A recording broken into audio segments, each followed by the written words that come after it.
Buenos días, un gusto saludarles ya en el día martes 26 de febrero de 2019. Qué bueno que nos acompañen, qué bueno que están con nosotros en este día en el que tenemos pues mucha información como todos los días que desarrollar para ustedes, tanto en el campo local como en el campo internacional. Buenos días, compañeros. Muy buenos días, como siempre es un gusto llevarle lo que ha ocurrido tanto a nivel nacional como a nivel internacional, pendiente de la información que se genera durante las últimas horas. Usted la va a conocer aquí a través de Noticiero Hechos, así que muchas gracias también para quienes están conectados con nosotros a través de las diferentes plataformas digitales o para quienes ya nos escuchan en el 104.5 en Sonora FM. Muchas gracias por la preferencia. Buenos días. Buenos días, Célida, Manuel, Carlos. Buenos días. Amigos televidentes, qué gusto que ustedes estén pendientes de nosotros en punto de las 5:30, abriendo la programación junto a Canal 12. Bueno, reiterar esa invitación a mantenerse muy atentos de todo lo que estaremos compartiendo con ustedes en el ámbito del entretenimiento. También hay mucha información y el deporte no puede faltar. Clima además. También, Lorena, buenos días, Célida, Feliz buenos días, martes. Manuel. Feliz martes para todos. Buenos días, El Salvador. Es hora de levantarse, 5 de la mañana con 30 minutos. Un saludo para todos los que madrugan con nosotros, que se despiertan y que pues se preparan para arrancar con las labores diarias. Compañeras, Manuel, nos acercamos al día en los deportes, al menos que todos están esperando. El clásico español entre Barcelona y Real Madrid es mañana. Se define un finalista de Copa del Rey y el sábado hay otro clásico español por la Liga Española. Fíjense ustedes. Bueno, una semana cargada de deportes, una semana que va a pasar rápido, Carlos. Y el Alianza juega mañana contra Monterrey Es también cierto. en Monterrey. Bueno, muchos salvadoreños que han viajado hasta México para ir a ver este partido. Esperamos que les vaya muy bien y que Alianza pues saque un buen resultado. Encuentra nuestro compañero Néstor Hernández, que ya está allá compartiendo en redes sociales y que nos va a traer material para Noticiero Hechos y para Pizarrón Deportivo también. Bueno, estaremos Cobertura pendientes. completa. Vamos a comenzar con las noticias que son titulares en esta mañana de martes y comenzamos con lo siguiente. En esta emisión le vamos a informar quiénes han llegado a la Fiscalía General de la República para pedir avances en la investigación del asesinato de Monseñor Óscar Arnulfo Romero, un crimen que ocurrió en 1980. También le vamos a compartir los detalles de por qué este lunes los diputados fueron convocados a una sesión extraordinaria. El motivo fue estudiar el fuero de un magistrado tras ser denunciado por agresión sexual a una menor de edad. El caso ya está en manos de la Comisión de Legislación. Además, lo comentamos, los casos de fiebre tifoidea continúan en aumento. Casi 200 casos han sido reportados en lo que va del año. El Ministerio de Salud ya hizo un llamado a la población para que tome medidas necesarias y frenar estas cifras. Últimas horas, Ernesto, adelante. Buenos días, compañeros en los estudios y amigos televidentes. En efecto, le tenemos información que se ha generado a nivel nacional en las últimas horas y es un hecho lamentable que se ha registrado en el kilómetro 11,5, específicamente esto en la colonia Santa Marta, a la altura del kilómetro, como ya lo repetíamos, 11,5 en la carretera troncal del norte. Acá las autoridades en horas de la noche reportaban un doble homicidio. Se trata de dos personas, una de ellas fue identificado como Miguel Ángel Deras, de 56 años. La otra persona no fue identificada, pues las autoridades han mencionado que ellos se encontraban en una tienda cuando sujetos a bordo de un vehículo pasaron disparándoles, provocándoles a estas dos personas inmediatamente la muerte. Otra tercera salió con lesiones, quien fue trasladada por las mismas personas que se encontraban en ese lugar hasta un centro asistencial. Las autoridades fiscales y policiales han iniciado con el proceso de investigación de este doble homicidio. Escuchemos parte de las declaraciones de lo que ellos han mencionado. Múltiples heridas. Han participado aproximadamente 2 armas de fuego, ¿verdad?, en el lugar. ¿Arma corta o larga, perdón? Cortas. ¿Y la colonia es privada? Esta colonia sí es privada. No es, hay un portón, pero no hay, hasta el momento no hay vigilancia, ¿verdad?, en el sector. Ahorita estamos haciendo otras averiguaciones, ¿verdad? Eso es lo que tenemos. Ahorita que está en el hospital. Eso es lo que se sabe. Como ya escuchábamos, las autoridades pues desconocen los móviles de este doble asesinato que se ha reportado en las últimas horas en el municipio de Apopa. Por su parte, las autoridades han mencionado que iniciarán con el proceso de investigación. Cabe mencionar que en el lugar hay un sistema de videovigilancias que podría aportar parte de las pruebas de quienes estarían involucrados en este doble homicidio. Esta información pues fue recabada por nuestro compañero José Delgado, quien estuvo dando cobertura en horas de la madrugada y noche de este día martes. Bien, Ernesto, gracias. Otro hecho que pues deberá ser investigado por las autoridades, del cual nos vamos a mantener pendientes. Aquí a diario damos información, Ernesto y compañeros, aquí en la mesa, de 4, 5, 6 homicidios y procuramos en la medida de lo posible también dar seguimiento a lo que sucede con la investigación de cada uno. Por ejemplo, hemos estado muy pendientes de lo que ha pasado con Omar Pimentel, quien por cierto ha sido designado como nuevo director técnico de Sonsonate luego del despido de Nelson Ancheta. Le han dado la oportunidad a Omar Pimentel de quedarse con la dirección técnica del equipo y así deberíamos estar pendientes de todos los otros homicidios que suceden a diario, ¿no, Ernesto? Que son bastantes, sí, pero todos merecen la atención mediática. Así es, Carlos y amigos televidentes, también otro de los temas que también ha estado siempre hablándolos en temas delincuenciales es la desaparición de una taxista. Esto se registró el mes de diciembre, pues ella se dedicaba para poder sacar adelante a su familia, dedicarse específicamente a los viajes en taxis. Pues lastimosamente ella ha desaparecido desde el pasado 19 de diciembre y todavía las autoridades continúan investigando. Son hechos lamentables que sin duda alguna pues enlutan no solo a una familia en el país, sino que a muchas, porque a diario, como ya lo mencionabas, se van registrando este tipo de hechos lamentables que en algunas veces también hasta menores de edad se ven involucrados en este tipo de hechos delincuenciales. Ernesto, gracias, nos enlazamos más adelante. Así es, buenos días. Un saludo. Bueno, vamos a seguir hablando de violencia. Un motociclista fue asesinado con arma de fuego. Esto ocurrió cuando transitaba en la proximidad del hospital Sacamil, en el municipio de Mexicanos. La víctima tenía entre 25 y 30 años, de acuerdo a lo que dicen las autoridades. También en Cuscatancingo se registró el homicidio de un hombre identificado como José Alfredo Rivera, de 20 años. Lo atacaron presuntos pandilleros en cercanía del punto de la Ruta 24. Según la policía, tenía antecedentes penales y vínculos con estructuras criminales.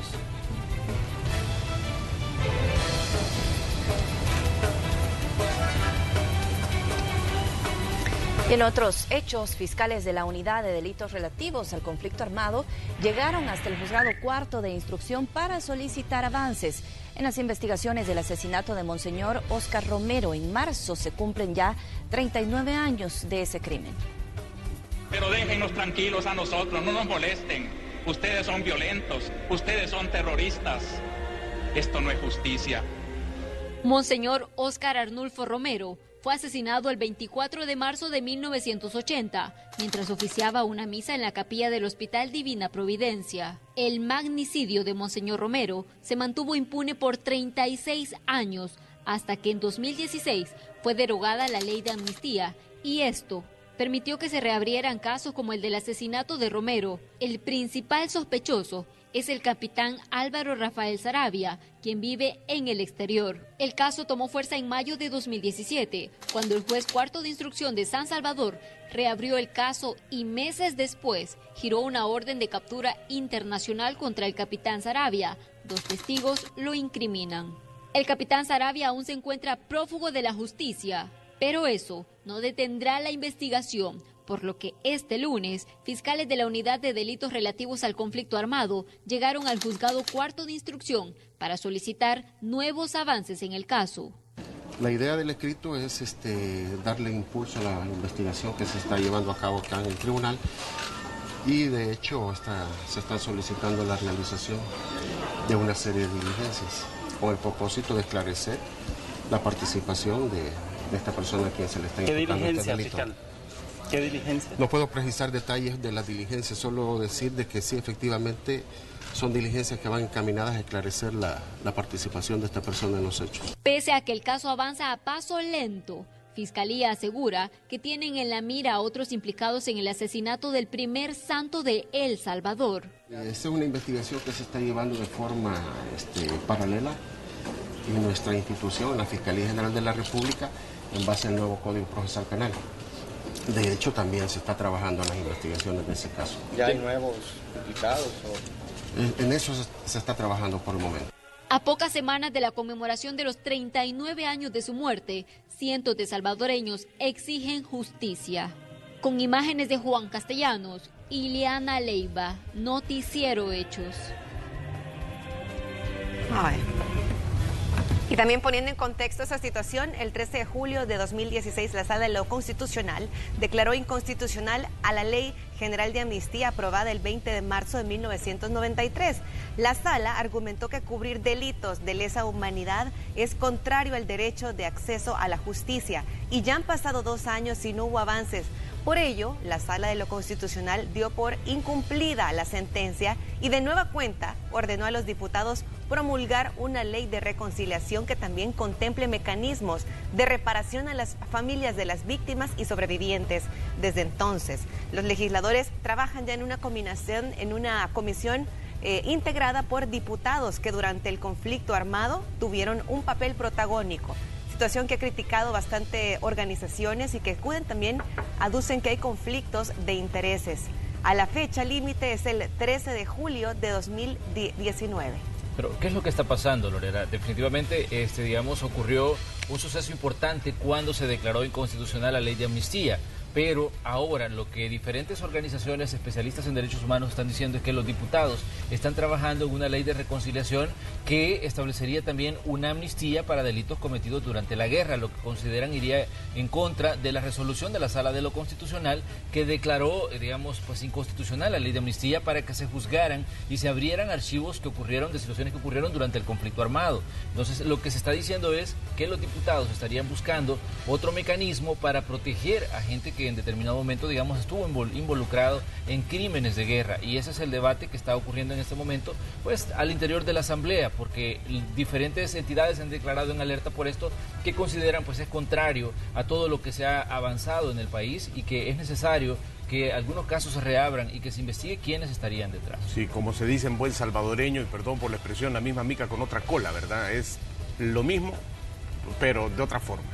Y es una amnistía que ahora se va a llamar de otra forma, le van a poner otro nombre, va a ser una ley, va a ser un decreto, como sea usted, pero la finalidad es la misma, ¿verdad?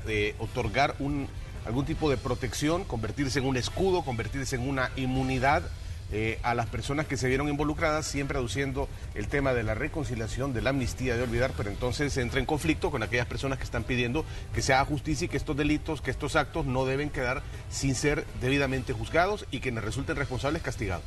Exactamente.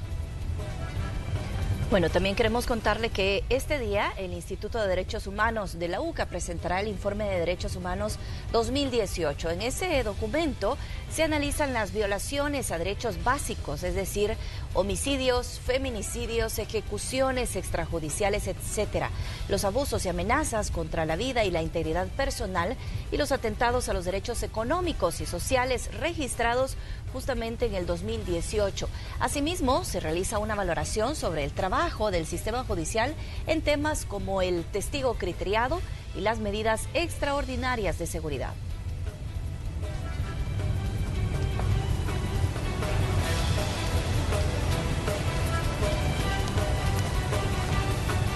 También le contamos algo que está ocurriendo en la zona oriental del país. En San Miguel específicamente, una mujer con 378 grados de alcohol en la sangre fue la responsable de un accidente que dejó como resultado un agente lesionado y 2 patrullas policiales dañadas. Nuestro aliado TVM nos amplía esta información. No me manda la policía. Vaya. No voy a hacer lo que usted quiera. No quiero. Entonces no hay problema. Usted es el jefe más responsable. Aquí hubiera descartado usted. Es evidente el estado de ebriedad en esta mujer, que discute con las autoridades policiales en el momento en que le practicaban la prueba de alcotest, con la que buscaban determinar el estado en que la conductora manejaba su camioneta, que minutos antes habría provocado un accidente. Los vehículos involucrados fueron 2 patrullas que se encontraban en la calle antigua La Unión de la ciudad de San Miguel, realizando un procedimiento.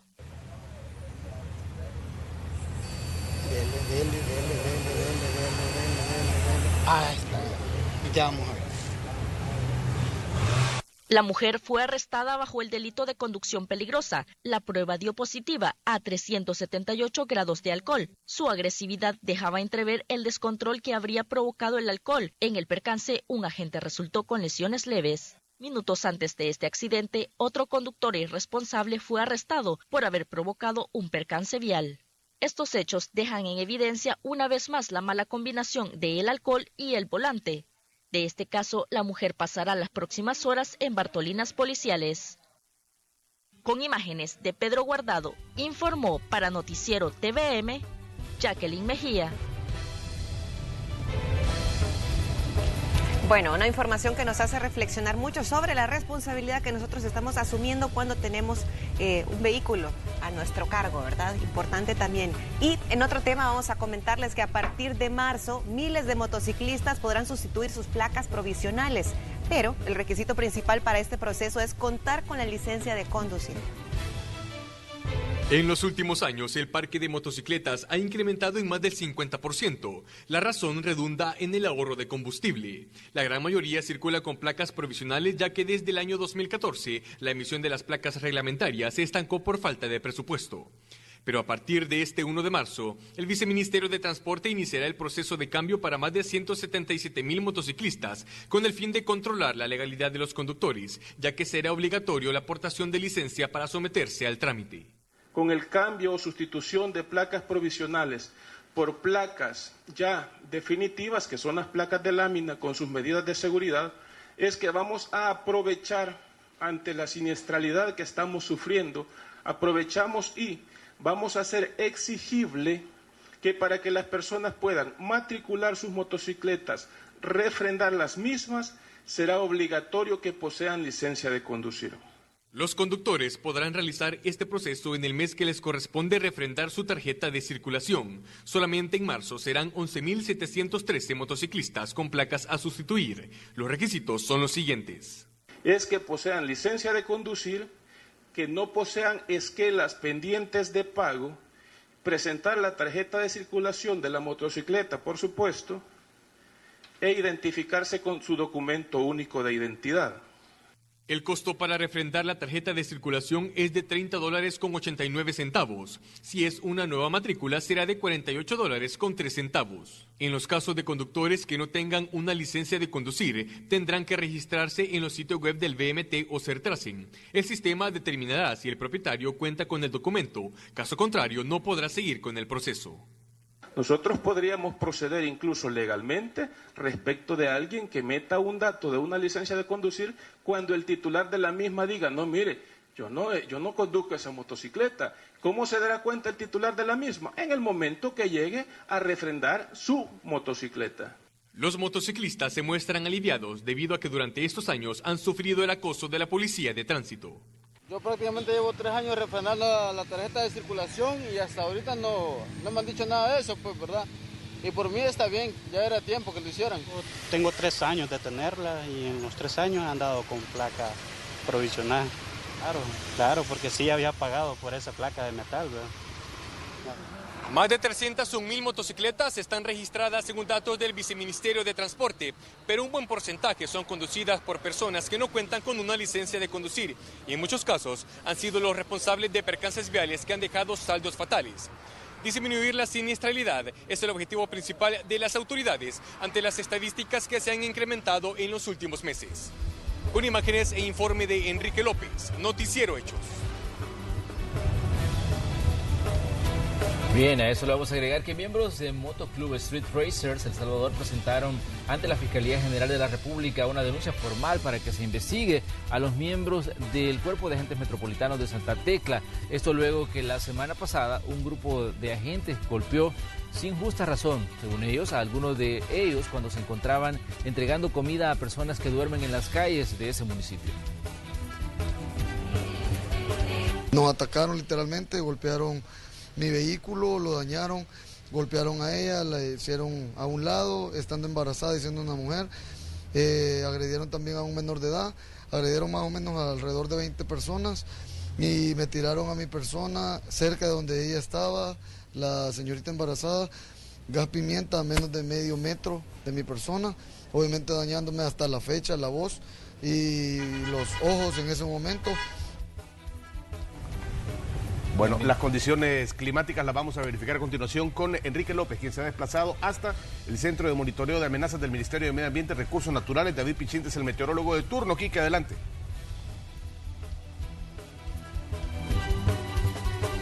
Así es, compañeros, muy buenos días. Efectivamente, desde el Centro de Monitoreo de Amenazas del Ministerio de Medio Ambiente me encuentro con David Pichinte, meteorólogo de turno, para que nos comente cuáles son estas condiciones que podemos esperar para las próximas horas. Buenos días. Buenos días. Para hoy tendremos un ambiente bastante caluroso durante el día. Esto se debe a que tendremos principalmente influencia del flujo del este con ingreso de alguna cantidad de humedad. Esto propiciará que el cielo se presente en su mayor parte del tiempo despejado, con alguna nubosidad muy poca al final de la tarde que no estaría asociada a lluvia. Así que para el día de hoy tenemos un ambiente muy cálido con temperaturas máximas para los valles interiores como San Salvador y Santa Ana hasta 33 grados centígrados. Para las zonas llanas y más bajas como San Miguel puede sobrepasar los 37 grados centígrados y en la zona costera entre los 34 a 35 grados centígrados. Las temperaturas bajas solamente en horas de la noche y madrugada. Las temperaturas bajas solamente en horas nocturnas, en horas de la mañana y al final de la noche, porque tendremos vientos alrededor de los 10 a 30 kilómetros por hora que en esos momentos tienden a reducir la sensación térmica.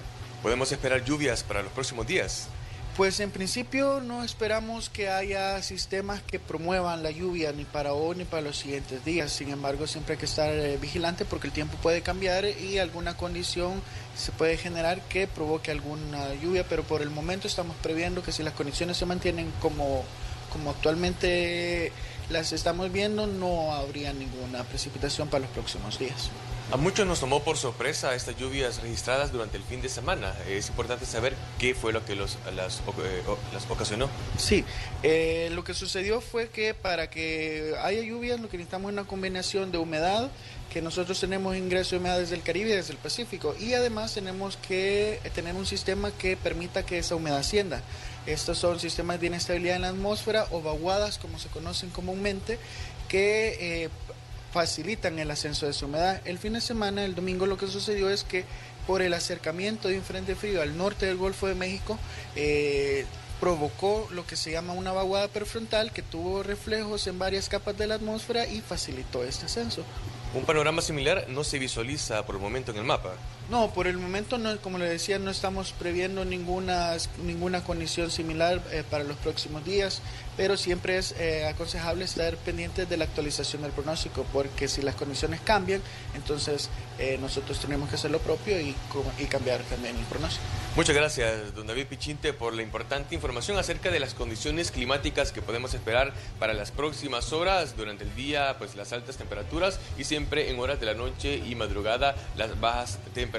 Vamos a estar pendientes también en los próximos días. Ya tenemos esta información, si podemos esperar las lluvias como se registró durante el fin de semana. Compañeros, amigos televidentes, esta es la información en cuanto a las condiciones climáticas. Yo regreso con ustedes. Bien, ahí tenemos parte de las condiciones climáticas, Carlos. Definitivamente que estamos en una quizás se puede considerar una etapa de transición, porque ya dentro de poco vamos a comenzar la temporada de lluvias, ¿no? Por lo menos a mayo se espera que comience, aunque falta marzo y todas las todavía. condiciones que tenemos, pues hay variaciones, pues ya tuvimos lluvia el fin de semana, ¿no? Sí, pero fíjate que la misma lluvia viene siendo producto, una cuestión aislada por un frente frío que es típico de la época. Los frentes fríos son típicos de enero, febrero, y este frente frío es lo que produjo esa cuña prefrontal, como decía el meteorólogo, y generó las condiciones con la humedad del Caribe y del Pacífico para que tuviéramos lluvias. No es algo que sucede siempre, o sea, es algo excepcional, por eso es que no tenemos lluvias en el mes de febrero, ¿no? Sino que esto fue algo que se salió del libreto. Lo que sí es usual del mes de febrero y marzo son las altas temperaturas, cosa que yo creo que esta semana muchas personas ya percibieron. Ya más de la segunda quincena de febrero tirándole a marzo, porque acuérdate que los primeros días de febrero también tuvimos días frescos porque nos llega una colita del frío del norte. Muchísimo calor, hidratarse nada más la recomendación y bueno, estar prevenidos porque eventualmente tenemos lluvias. Pero queremos presentarle también una información que compartimos a través de nuestras diferentes plataformas digitales, a través de las redes sociales, para que usted se mantenga muy atenta y recuerde que nos puede encontrar como Noticiero Hechos. Estos, es información de última hora. Son, salen... Hablábamos, Elida, de lo que pasó con el equipo de Univisión, ¿no? Entonces, y estábamos pendientes del traslado de Jorge Ramos y los equipos de Univisión, digamos, para hacia afuera de Venezuela. Decíamos que ¿cómo se llama? De que había, digamos, un problema con el Jorge Ramos, el periodista de la cadena Univisión, que fue detenido tras hacerle varias preguntas al presidente Nicolás Maduro, y esto pues al final le decomisaron su equipo, y ya les decíamos nosotros que esta mañana se tenía previsto que fuera, digamos, expulsado prácticamente de Venezuela. El Sindicato Nacional de Trabajadores de Prensa de Venezuela está publicando de que ya están trasladando hacia el aeropuerto de Maiquetía a Jorge Ramos para, digamos, que tome un vuelo hacia la ciudad de Miami luego de este problema que tuvo en la cobertura realizando pues su trabajo en, digamos, la crisis que está viviendo Venezuela.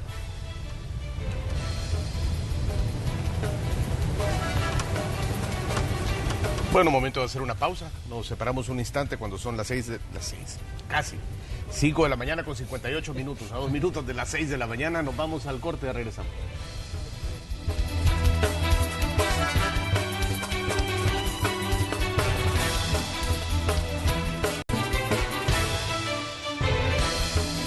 Gracias por continuar informándose en sintonía de Noticiero Hechos. Vamos a enlazarnos hasta la sala de redacción. Ahí se encuentra nuestra compañera Tatiana Funes y nos tiene detalles de lo que ha ocurrido durante las últimas horas. Adelante con tu reporte, Tatiana. Buen día. Muy buenos días, qué gusto saludarles. Y es que el día de ayer se desarrolló una sesión plenaria extraordinaria en la Asamblea Legislativa, esto para tratar un punto único, el cual es el proceso de antejuicio en contra del magistrado de la Cámara Tercero de lo Civil, Jaime Escalante Díaz. Este magistrado fue detenido la semana anterior tras ser denunciado por presuntamente agredir sexualmente a una menor de edad, a una menor de 10 años. Esta persona, por ser magistrado, goza de un fuero constitucional, y es esto lo que los diputados estarían analizando, quitar a este magistrado para que pueda seguir el proceso en los tribunales. La Fiscalía entregó el pasado viernes esta petición de antejuicio a la Asamblea Legislativa, y es por ello que se llamó a esta sesión plenaria extraordinaria, donde este punto fue tratado específicamente por la Comisión de Legislación, y fueron ellos los que decidieron de que esta petición cumple con todos los requisitos de ley, y es muy probable que este día, cuando se reúnan nuevamente a las 10:30 de la mañana, se tenga ya un dictamen favorable para crear una comisión especial de antejuicio. Escuchemos a continuación lo que dijo el presidente en funciones de esta comisión, el diputado Ricardo Velázquez Parker. Cada una de las fracciones legislativas representadas en la Comisión de Legislación y Puntos Constitucionales tuvo la oportunidad de leer y escuchar de primera voz todo el contenido sin hacer omisión alguna, y yo creo que es importante para la pronta y cumplida justicia, para que los elementos de cargo y de descargo puedan ser ponderados, que la Asamblea Legislativa cubra cada uno de los requisitos formales. Aunque esto, obviamente, el clamor popular le ha generado una alarma, le ha generado conmoción, nosotros queremos hacer las cosas despacio y con buena letra, sin omitir ningún tipo de requisito formal.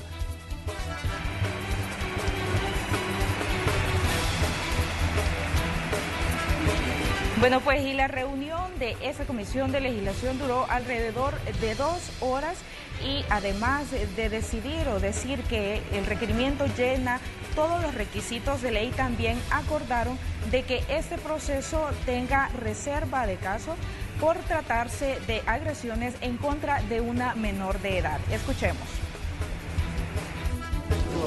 De juicio y solicitud que la reserva se decretó por unanimidad de todos los miembros de la Comisión de Legislación y Puntos Constitucionales en interés superior de la menor que se relaciona en el requerimiento, no queriendo revictimizarla. No queremos desde ninguna óptica que la información tan delicada que se relaciona en la relación circunstanciada de los hechos de la niña pueda de alguna manera revictimizarla. pues los parlamentarios también han sido muy enfáticos en 2 puntos. Uno, en que se siga el debido proceso en este caso y también que no se le juzgue a este magistrado antes de ser vencido en juicio, ya que hay serios señalamientos incluso de parte de los legisladores y pues ellos hacían hincapié en que este magistrado no ha sido vencido en juicio aún. Escuchemos. Garantías para que se cumpla el debido proceso y no se diga que se cargaron los dados de un lado a otro. Como nos convertimos en jueces en ese momento, tenemos que atenernos a las pruebas de cargo y descargo para después mandar esto a la Fiscalía donde corresponde, tal como dice la ley. Para que haya lugar a formación de causa, para que haya un desafuero. Sin embargo, tenemos que seguir obviamente el debido proceso, porque tenemos que respetar también los derechos constitucionales de la persona quien está haciendo aquí, buscando que se le haga el antejuicio, y también de la víctima. Todos sabemos que independientemente de quién sea, tenemos que respetar a ambos, y creo que es parte de sus derechos constitucionales y nosotros como diputados que somos debemos de garantizarse. Y como ya les mencionaba, la Comisión de Legislación se reunirá nuevamente hoy a las 10:30 de la mañana y al tener un dictamen favorable, pues se le estaría notificando al presidente de la Asamblea Legislativa, quien estaría llamando nuevamente a una sesión plenaria extraordinaria para juramentar a los miembros de la comisión de antejuicio que van a ver o analizar todo este caso en contra del magistrado Escalante, y pues que probablemente si ellos al tener todas las pruebas de cargo y descargo dictaminan de que sí hay cierto grado de culpabilidad o hay pruebas en contra de este magistrado, pues van a proceder a quitarle el fuero al magistrado Escalante.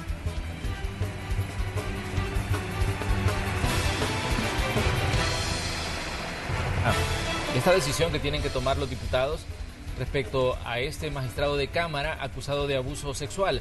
Esto ha abierto pues una discusión que va mucho más allá, porque se habla ya de la necesidad o no de que funcionarios públicos cuenten con un fuero, con esa protección, con ese escudo que los hace, digamos, diferentes ante la ley a la hora de enfrentar, digamos, acusaciones por algún tipo de delito.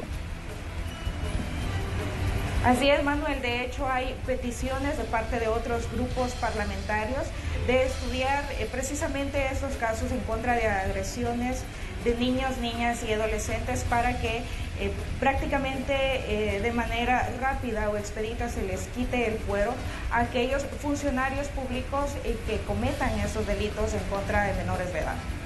Exactamente, aunque los diputados están diciendo ellos que no se debe condenar al magistrado que está siendo acusado, realmente la Asamblea lo único que va a hacer es quitarle ese beneficio del fuero para que sean pues los tribunales los que al final determinen si hay o no algún grado de culpabilidad en los señalamientos que hacen en su contra. Entonces quizás ahí es importante hacer énfasis en eso, porque el hecho que la Asamblea le retire o no el fuero no significa que esta persona sea culpable, sino que lo están dejando, digamos, para que sea juzgado por los tribunales correspondientes, aunque los diputados están haciendo ver que parece que fueran ellos los jueces que al final pues van a definir si esta persona es culpable o no.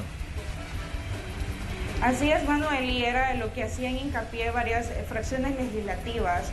De hecho, el diputado Raúl Beltrán Bonilla decía que se le daba muerte civil a las personas al juzgarlas antes de que este caso, por gozar del fuero constitucional, no ha llegado todavía a los tribunales y pues ya se le estaba señalando y juzgando al magistrado. Entonces, en ese sentido, ellos hacían énfasis en que no se debía de juzgar antes a la persona, por supuesto, porque los legisladores solo van a determinar este hecho, si le quitan o no el fuero al magistrado. Exactamente, aunque ocurre, digamos, de forma diferente también con las personas que son acusadas de diferentes delitos y son capturadas y presentadas por la policía. Entonces también se les está, digamos, dando una muerte civil desde el momento que se presenta a estas personas como responsables de un hecho o no. Habrá que ver qué discusión hay de fondo respecto a todo esto que está ocurriendo. Gracias, Tatiana, por el reporte. Feliz día, compañeros.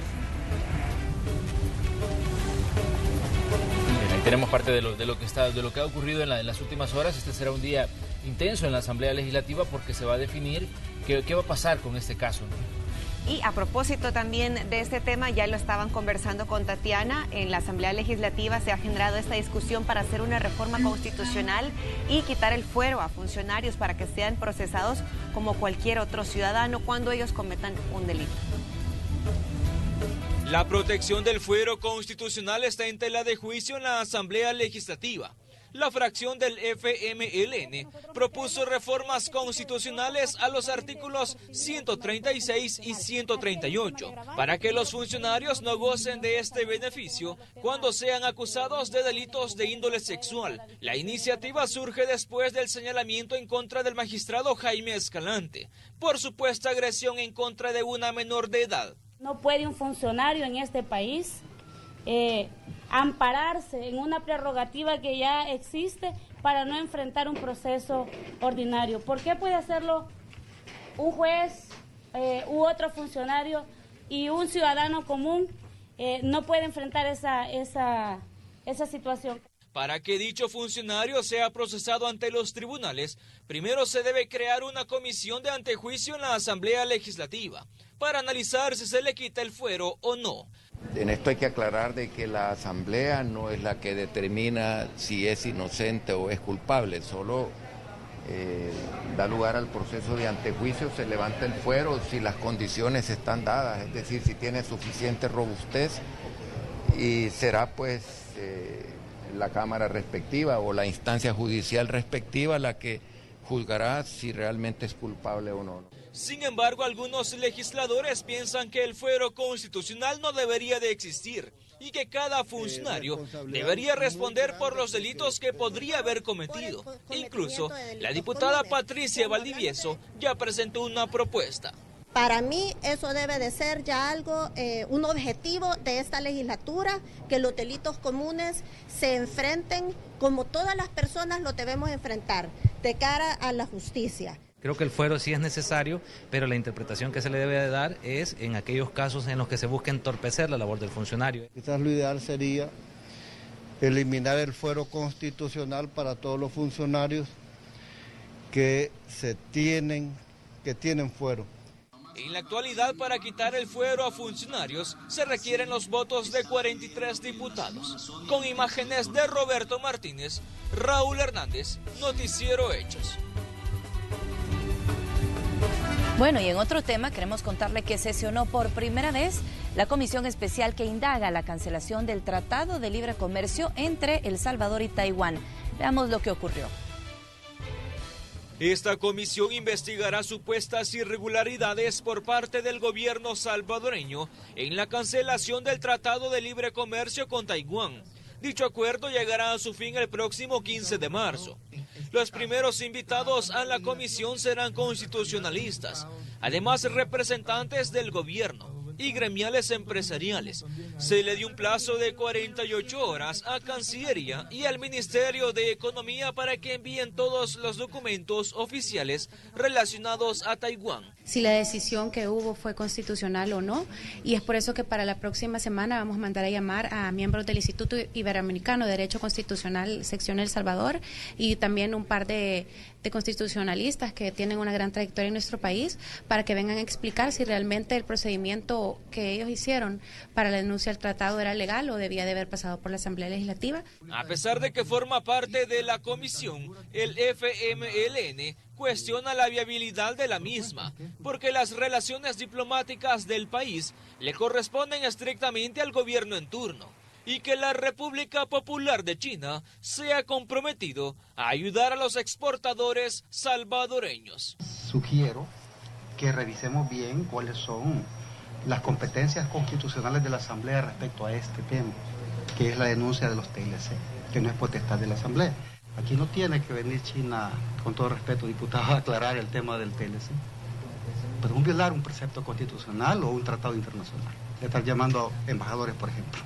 Sin embargo, lo que la comisión indagará es si el gobierno siguió el procedimiento legalmente establecido y si se toma en cuenta a los empresarios. Se aclaró los alcances que tiene dicha comisión. Esta es una comisión especial con amplios poderes para investigar, emitir la información y que el Ejecutivo o la Corte Suprema de Justicia sancione, porque se han amparado ante la Sala de lo Constitucional los productores. Es decir, esto va más allá del alcance de una comisión que ha sido designada por el Pleno Legislativo para ponerle el diente, meterle el diente a este caso. Los diputados acordaron reunirse el próximo miércoles 27 de febrero a las 11 de la mañana. Con imágenes de Roberto Martínez, Raúl Hernández, Noticiero Hechos. Bien, esto diríamos que los diputados de la subcomisión que analizan los perfiles de los candidatos a Procurador General de la República definieron el próximo lunes, 4 de marzo, para dar inicio con las entrevistas a los aspirantes a Procurador.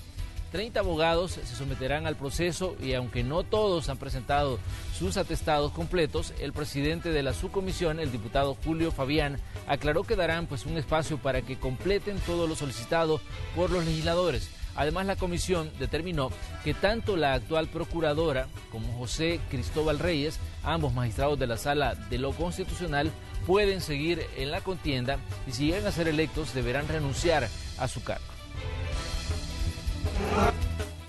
A partir del próximo lunes 4 iniciaríamos nosotros con las entrevistas de los candidatos a Procurador General de la República.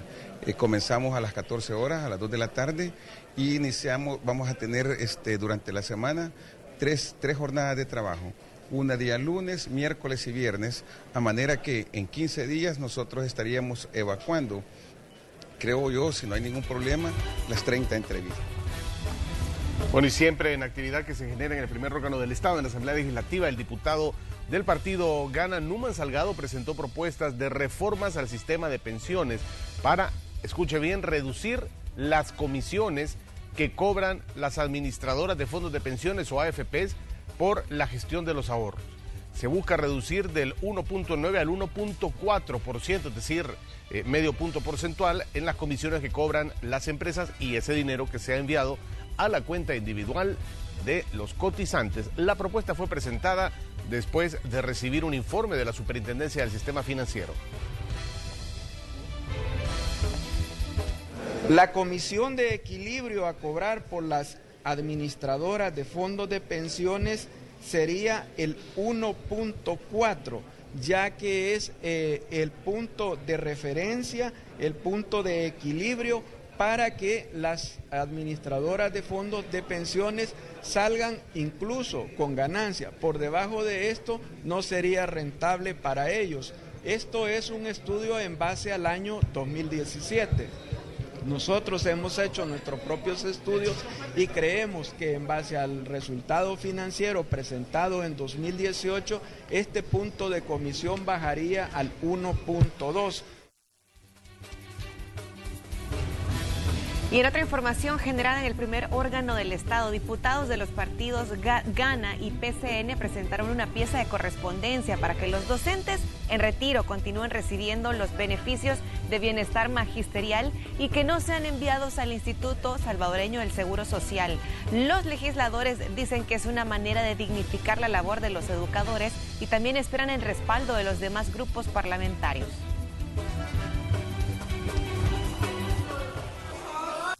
Estamos solicitando que a través de esta pieza de correspondencia que los acompañe el presidente de la Comisión de Cultura y Educación, se queden y les den siempre atención en el bienestar magisterial y que no los pasen al Seguro Social. Lo más noble, la carrera más noble que tenemos nosotros en este país es la docencia. En manos de los profesores están nuestros hijos y nuestros nietos, el futuro de este pueblo. Es justo que un maestro que estuvo siempre cotizando a bienestar magisterial, cuando llega la época de jubilarse, en vez de darles más prestaciones por todo su trabajo durante tantos años, los tiramos después al Seguro Social.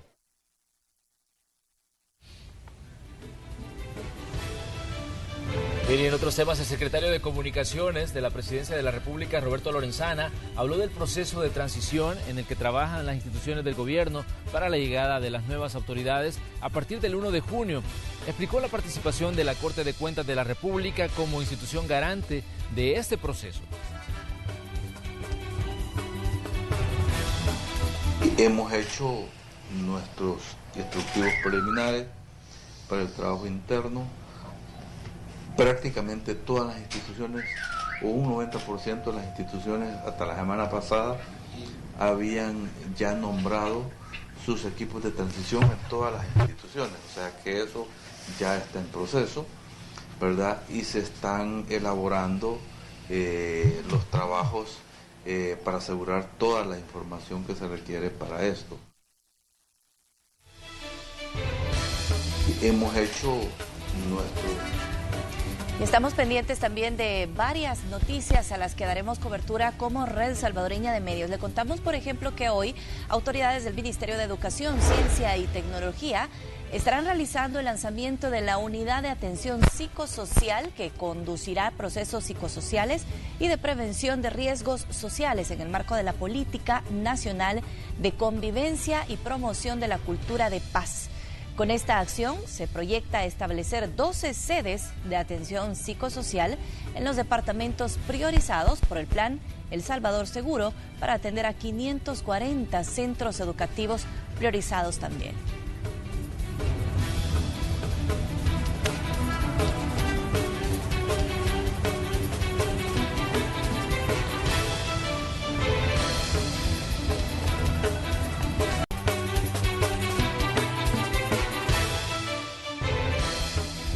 Gracias por continuar con nosotros. Vamos ya al espacio de la entrevista correspondiente a este martes 26 de febrero de 2019. Esta mañana vamos a conversar con miembros del movimiento Nuestro Tiempo, que está trabajando para convertirse en un partido político que tiene aspiraciones de participar en las municipales y legislativas del año 2021. Pero pongamos algunos elementos en contexto y luego saludamos a nuestros invitados de esta mañana.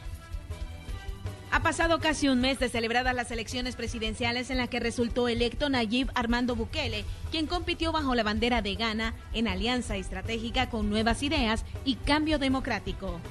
Los salvadoreños que acudieron a las urnas con un 53% de apoyo dieron la espalda a los partidos que tradicionalmente han estado gobernando al país, Arena y el FMLN. Algunos analistas señalan que la poca comunicación con sus bases, la ausencia de relevo generacional y los pocos cambios en la manera de hacer política les jugaron en contra a estos dos institutos políticos y por ello los ciudadanos decidieron poner fin a casi 30 años de bipartidismo. El reto ahora es que el sector político se renueve y escuche más a sus bases para obtener la credibilidad que a lo largo de estos años ha perdido.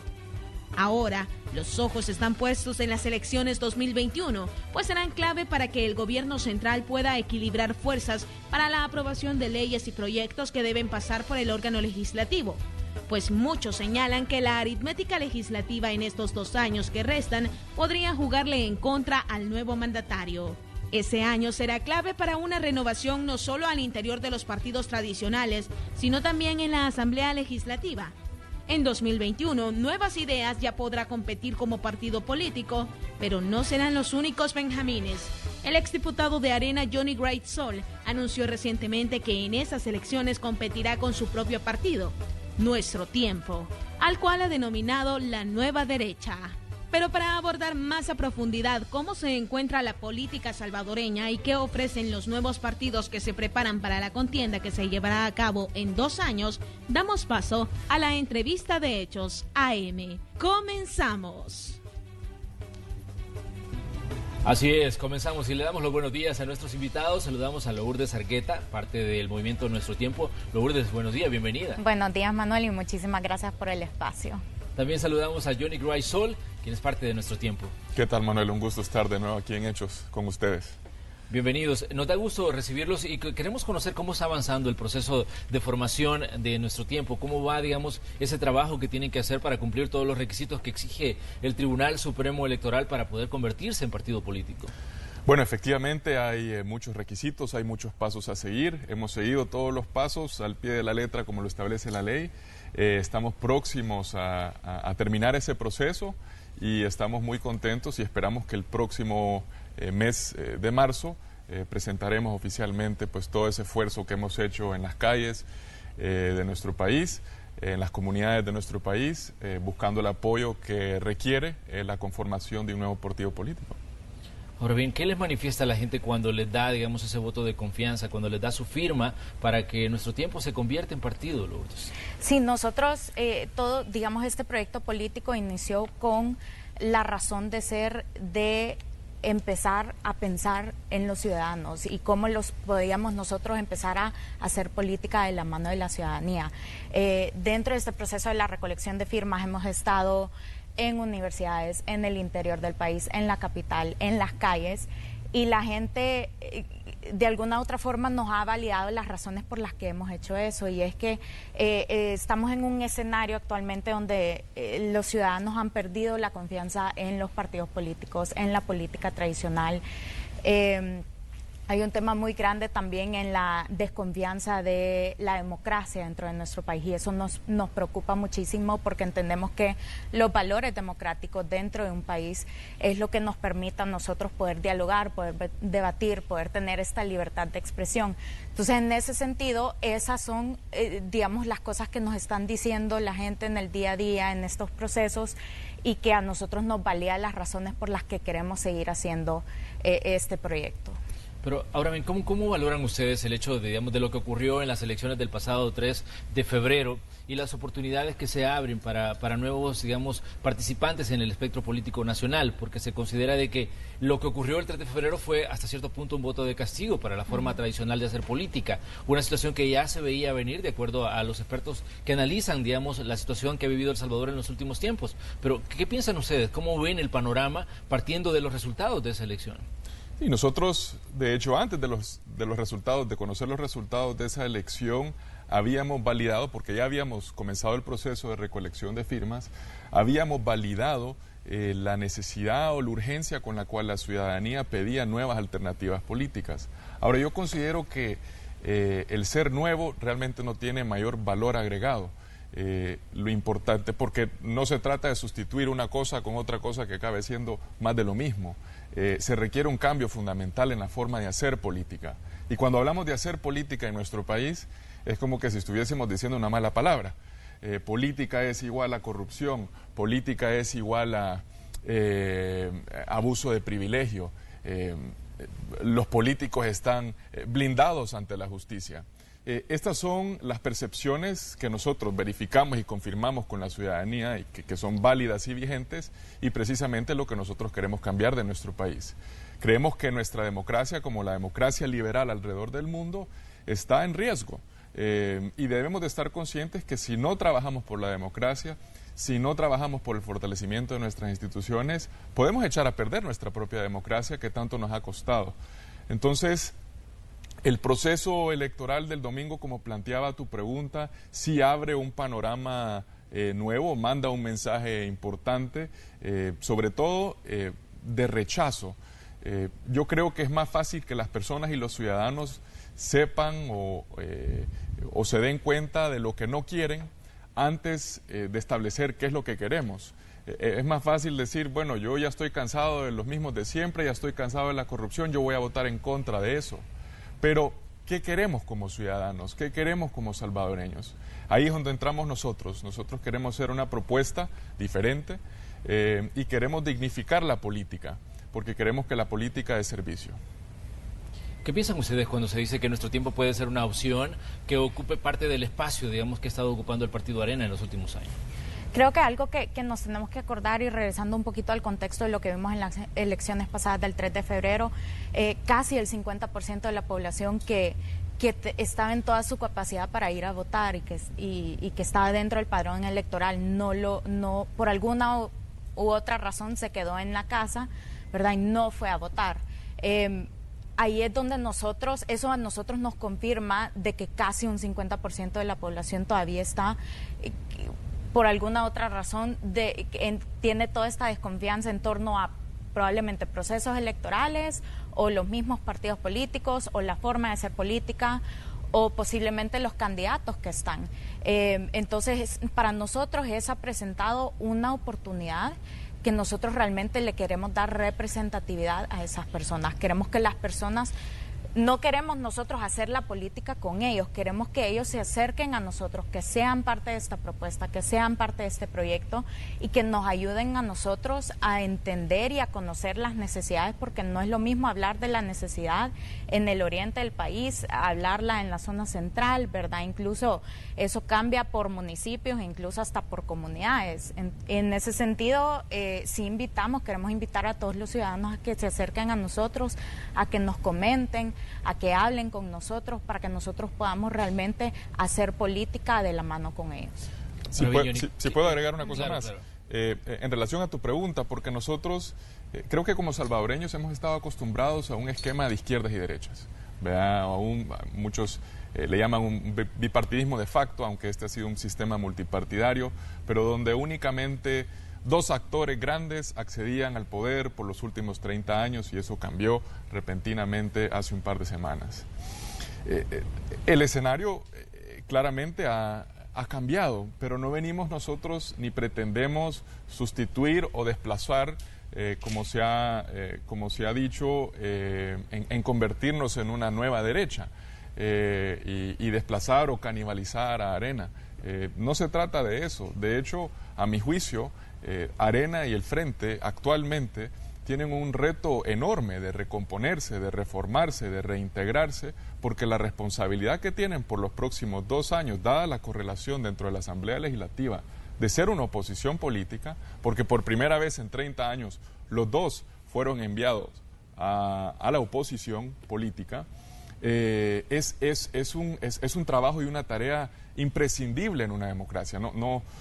Sería terrible que no hubiese oposición política efectiva en nuestro país. Ahora bien, le preguntaba eso porque cuando ustedes publicaban un video, específicamente un video en el que usted hablaba y señalaba, digamos, de lo que están haciendo para convertirse en partido, y los retos que ven ustedes, digamos, en el panorama, de acuerdo al trabajo que tienen que hacer para convertirse en un partido político, comenzaban también los ataques de gente que les comenzaba a señalar como la nueva Arena, decían como la Arena que estaba surgiendo convertida en otro partido político, y es por eso mismo que le hago la pregunta. Digamos, claro. ¿Cómo ven ustedes la situación a raíz de esto que se señala? Esta es la nueva Arena. Sí, precisamente considero que este anterior esquema del cual venimos aún tiene muchísimo arraigo, ¿no?, en la psicología de los ciudadanos, en la mente de los ciudadanos. Y es algo que hay que... yo lo puedo decir y puedo decir cosas muy bonitas. Al final lo vamos a tener que demostrar.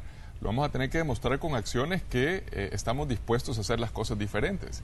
En diferentes áreas, los partidos políticos hasta la fecha no se han comprometido ni han demostrado ser efectivos en cuanto a transparentar el financiamiento de sus campañas políticas, por ejemplo. Yo considero que las campañas políticas están altamente cargadas de populismo. Y más allá de las campañas políticas, las propuestas de políticas públicas y los mensajes que a diario somos los ciudadanos bombardeados de parte de los políticos. Sin política no hay desarrollo, pero con política sin desarrollo hay populismo. Y este es un país que hoy por hoy no se está desarrollando. Este es un país que se ha quedado atrás.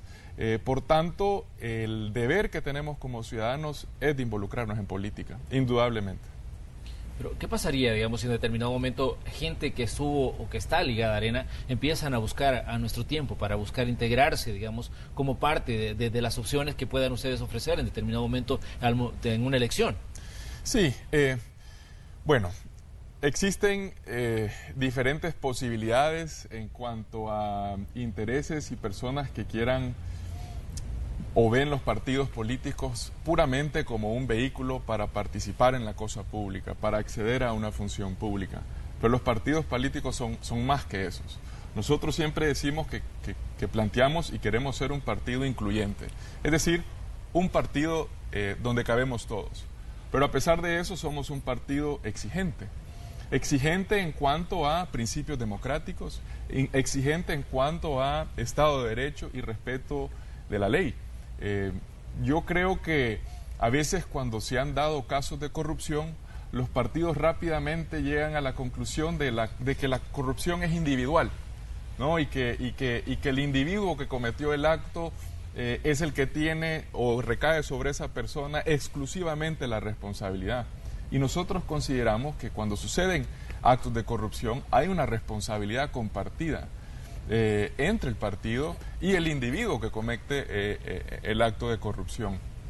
Por tanto, yo creo que aunque tengamos estatutos y reglamentos perfectos y ejemplares, lo importante para nuestro tiempo es que desarrolle una cultura donde la persona que hoy por hoy tenemos, aunque somos un grupo pequeño, y por eso creo que el crecimiento nuestro debe ser moderado y ordenado, una cultura en donde la persona que está a tu izquierda y a tu derecha no va a robar, va a hacer siempre lo correcto, y nos vamos a mantener responsables por nuestros actos siempre. Entonces aquí hay definitivamente una responsabilidad compartida. Los partidos no son únicamente los vehículos para la participación, tienen un rol importante contralor, tienen un rol importante de seguimiento a la función pública, y es lo que pretendemos hacer diferente a lo que se ha venido haciendo hasta el momento. ¿Pero qué tan dispuestos están a abrir los espacios, digamos, para personas que ya participaron en política y que al ver, digamos, el surgimiento de un nuevo proyecto quieran subirse al proyecto? Creemos que una buena hoja de ruta para identificar esas personas que quisieran ser parte de nuestro tiempo es que cumplen con los principios que tiene nuestro tiempo. Nosotros tenemos una serie de 7 principios que son absolutamente no negociables para nosotros. Entre ellos están la libertad, la transparencia, la solidaridad, la empatía. Y son principios que realmente marcan la esencia de quiénes somos nosotros y cómo queremos llevar este proyecto político para acercarnos a la ciudadanía. Como lo decía Johnny, nosotros podemos ser flexibles e incluyentes en tener una diversidad de pensamientos, de opiniones dentro del proyecto como tal, siempre y cuando cumplan con estos principios y estén sean bien estrictos siempre con este tema de la lucha contra la corrupción, con ser más transparentes, con defender los valores y los principios democráticos, que es lo que nosotros estamos. O sea, ahorita estamos en un escenario político preocupante en ese sentido, y eso es lo que queremos nosotros empezar a hacer para devolver la confianza y hacer de la política algo que beneficie a los ciudadanos y que no beneficie a intereses propios o intereses en particular, que es cómo se ha estado haciendo la política en los últimos años. Pero en El Salvador ocurre un fenómeno también que es muy claro. Mucha gente a veces acepta los principios de un partido, acepta, digamos, los requisitos que se le ponen para digamos, ser parte de ese partido, pero su objetivo es al final un interés personal. Y eso ha quedado claro si revisamos la historia reciente de El Salvador y lo que ha ocurrido, por ejemplo, en órganos como la Asamblea Legislativa. Sí, mira, yo creo que los partidos políticos son de naturaleza abierta, por tanto siempre existe ese riesgo de que ingrese una persona cuyos intereses, cuya visión no se comparte con la visión del grupo. Ese riesgo siempre está presente. Nuestro reto es tener una cultura, es tener una misión clara, que hoy por hoy la tenemos, de hacia dónde queremos llegar, en donde cuando ingrese esa persona que no considera que la política es para servir, sino para servirse, que se sienta incómoda, que se sienta que no pertenece. Y solita esa persona va a salir. Yo creo que cuando tenés partidos políticos que claramente no tienen liderazgo, donde sus líderes políticos no dan el ejemplo, donde no hay una visión compartida, donde no hay un plan, es evidente que ese partido político será mucho más vulnerable para que los oportunistas de siempre lleguen y hagan su abril, ¿vean? Entonces, ese es realmente el reto que nosotros tenemos. No podemos, por razones prácticas y lógicas, si vamos a defender principios democráticos, aislarlos o construir una muralla alrededor de nosotros. Pero sí podemos trabajar en esa cultura, en esa esencia, en esa mística, que se fundamenta en la ciudadanía. No se fundamenta en la figura de un líder, de una persona, sino de la ciudadanía y la fuerza que tenemos como ciudadanos de cambiar nuestro país. Ahora bien, hablábamos de un problema, digamos, que hasta cierto punto es muy serio, que enfrenta El Salvador, y es la corrupción. la interrogante que surgía era, bueno, ¿cuál es la reacción de los partidos ante un fenómeno como la corrupción? ¿Qué pasa cuando alguien dentro de la fila de un partido se ve involucrado en actos de corrupción? Y para muestra podemos citar los casos de los últimos 3 expresidentes de El Salvador. El caso del presidente Francisco Flores, el caso de Elías Antonio Saca, que está en prisión, el caso de Mauricio Funes, que tiene procesos abiertos y 4 órdenes de captura en su contra. Hasta cierto punto, digamos, los partidos no han dicho es el individuo el que ha cometido, digamos, el acto de corrupción. Al contrario, hasta cierto punto el ciudadano percibe de que ha habido hasta cierto proteccionismo de parte de, digamos, de las fuerzas políticas hacia estas personas. Sí, si algo ha sido evidente es que ha habido, a mi juicio, no se ha asumido la responsabilidad debida en cuanto a estos temas. Fíjate que nosotros tenemos discusiones a cada rato de la diferente temática del país, y si hay un tema en el cual nosotros, como Nuestro Tiempo y los integrantes de Nuestro Tiempo, tenemos consenso, es sobre la lucha contra la corrupción y lo que eso implica. Porque tú mencionabas 3 casos de gran calado que obviamente requieren la complicidad de todo un sistema. Pero la corrupción pequeña, la corrupción del día a día, el abuso del vehículo nacional, la corrupción del día a día, que igual todos los ciudadanos somos testigos de la misma, algunos la denunciamos, otros no. Esa es tan importante como la corrupción a gran escala. Cómo hacemos cualquier cosa es como hacemos toda la cosa. De hecho, yo creo que cómo se administra un partido político, por eso nosotros decidimos abrir una dirección de transparencia dentro del mismo consejo directivo. Cómo nosotros manejamos un partido político, podría esperarse que así se maneje también la cosa pública. Entonces, ese compromiso lo tenemos clarísimo, y la lucha contra la corrupción es una, si no la más alta prioridad para nuestro país. Sí. Solo para ir complementando un poco sobre eso y con la dirección de transparencia que nosotros tenemos, es la primera dirección de transparencia que se tiene en una institución política como la nuestra. En ese sentido, nosotros queremos ir más allá de lo que nos pide la ley, específicamente la ley de los partidos políticos, y empezar a construir estos procesos, estos mecanismos que a nosotros nos van a tener vigentes en ese sentido, y poder cumplir tanto con lo que exige la ley, con lo que exige la ciudadanía también, y estar al tanto con, digamos, todo este trabajo que también está haciendo la sociedad civil, organizaciones de la sociedad civil, en temas de transparencia de instituciones políticas e incluso de campañas electorales. Hemos visto que se ha demandado y se ha exigido muchísima transparencia en torno a ese sentido, y nosotros no queremos cometer los errores que se han hecho en el pasado, y no queremos que esos errores sean excusa para nosotros no empezar a corregir las cosas. Entonces queremos empezar con el pie derecho, empezar a hacer las cosas bien, y ser totalmente transparentes en ese sentido. Vamos a hacer una pequeña pausa comercial, pero les invitamos a ustedes a que sigan con nosotros. Cuando regresemos vamos a conocer el punto de vista de la gente de Nuestro Tiempo sobre temas de muchísima actualidad. El debate que existe en la Asamblea Legislativa sobre situaciones como, por ejemplo, el fuero del que gozan ciertos funcionarios, y que hoy está en debate a raíz de un presunto abuso sexual cometido por un magistrado de Cámara contra una menor. Ya regresamos.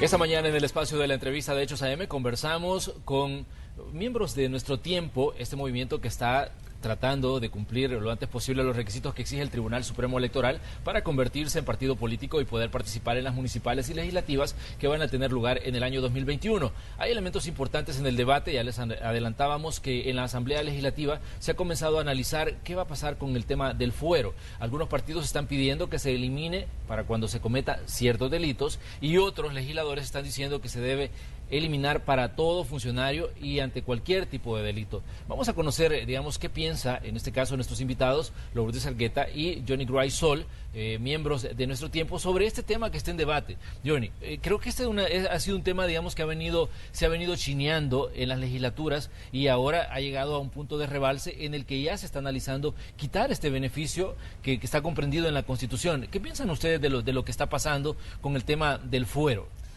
Lo que sucede claramente es que una protección cuya finalidad es otra ha sido manipulado de tal forma que resulta ser protección o blindaje para impedir de que funcionarios públicos que han cometido delitos sean sometidos a la justicia.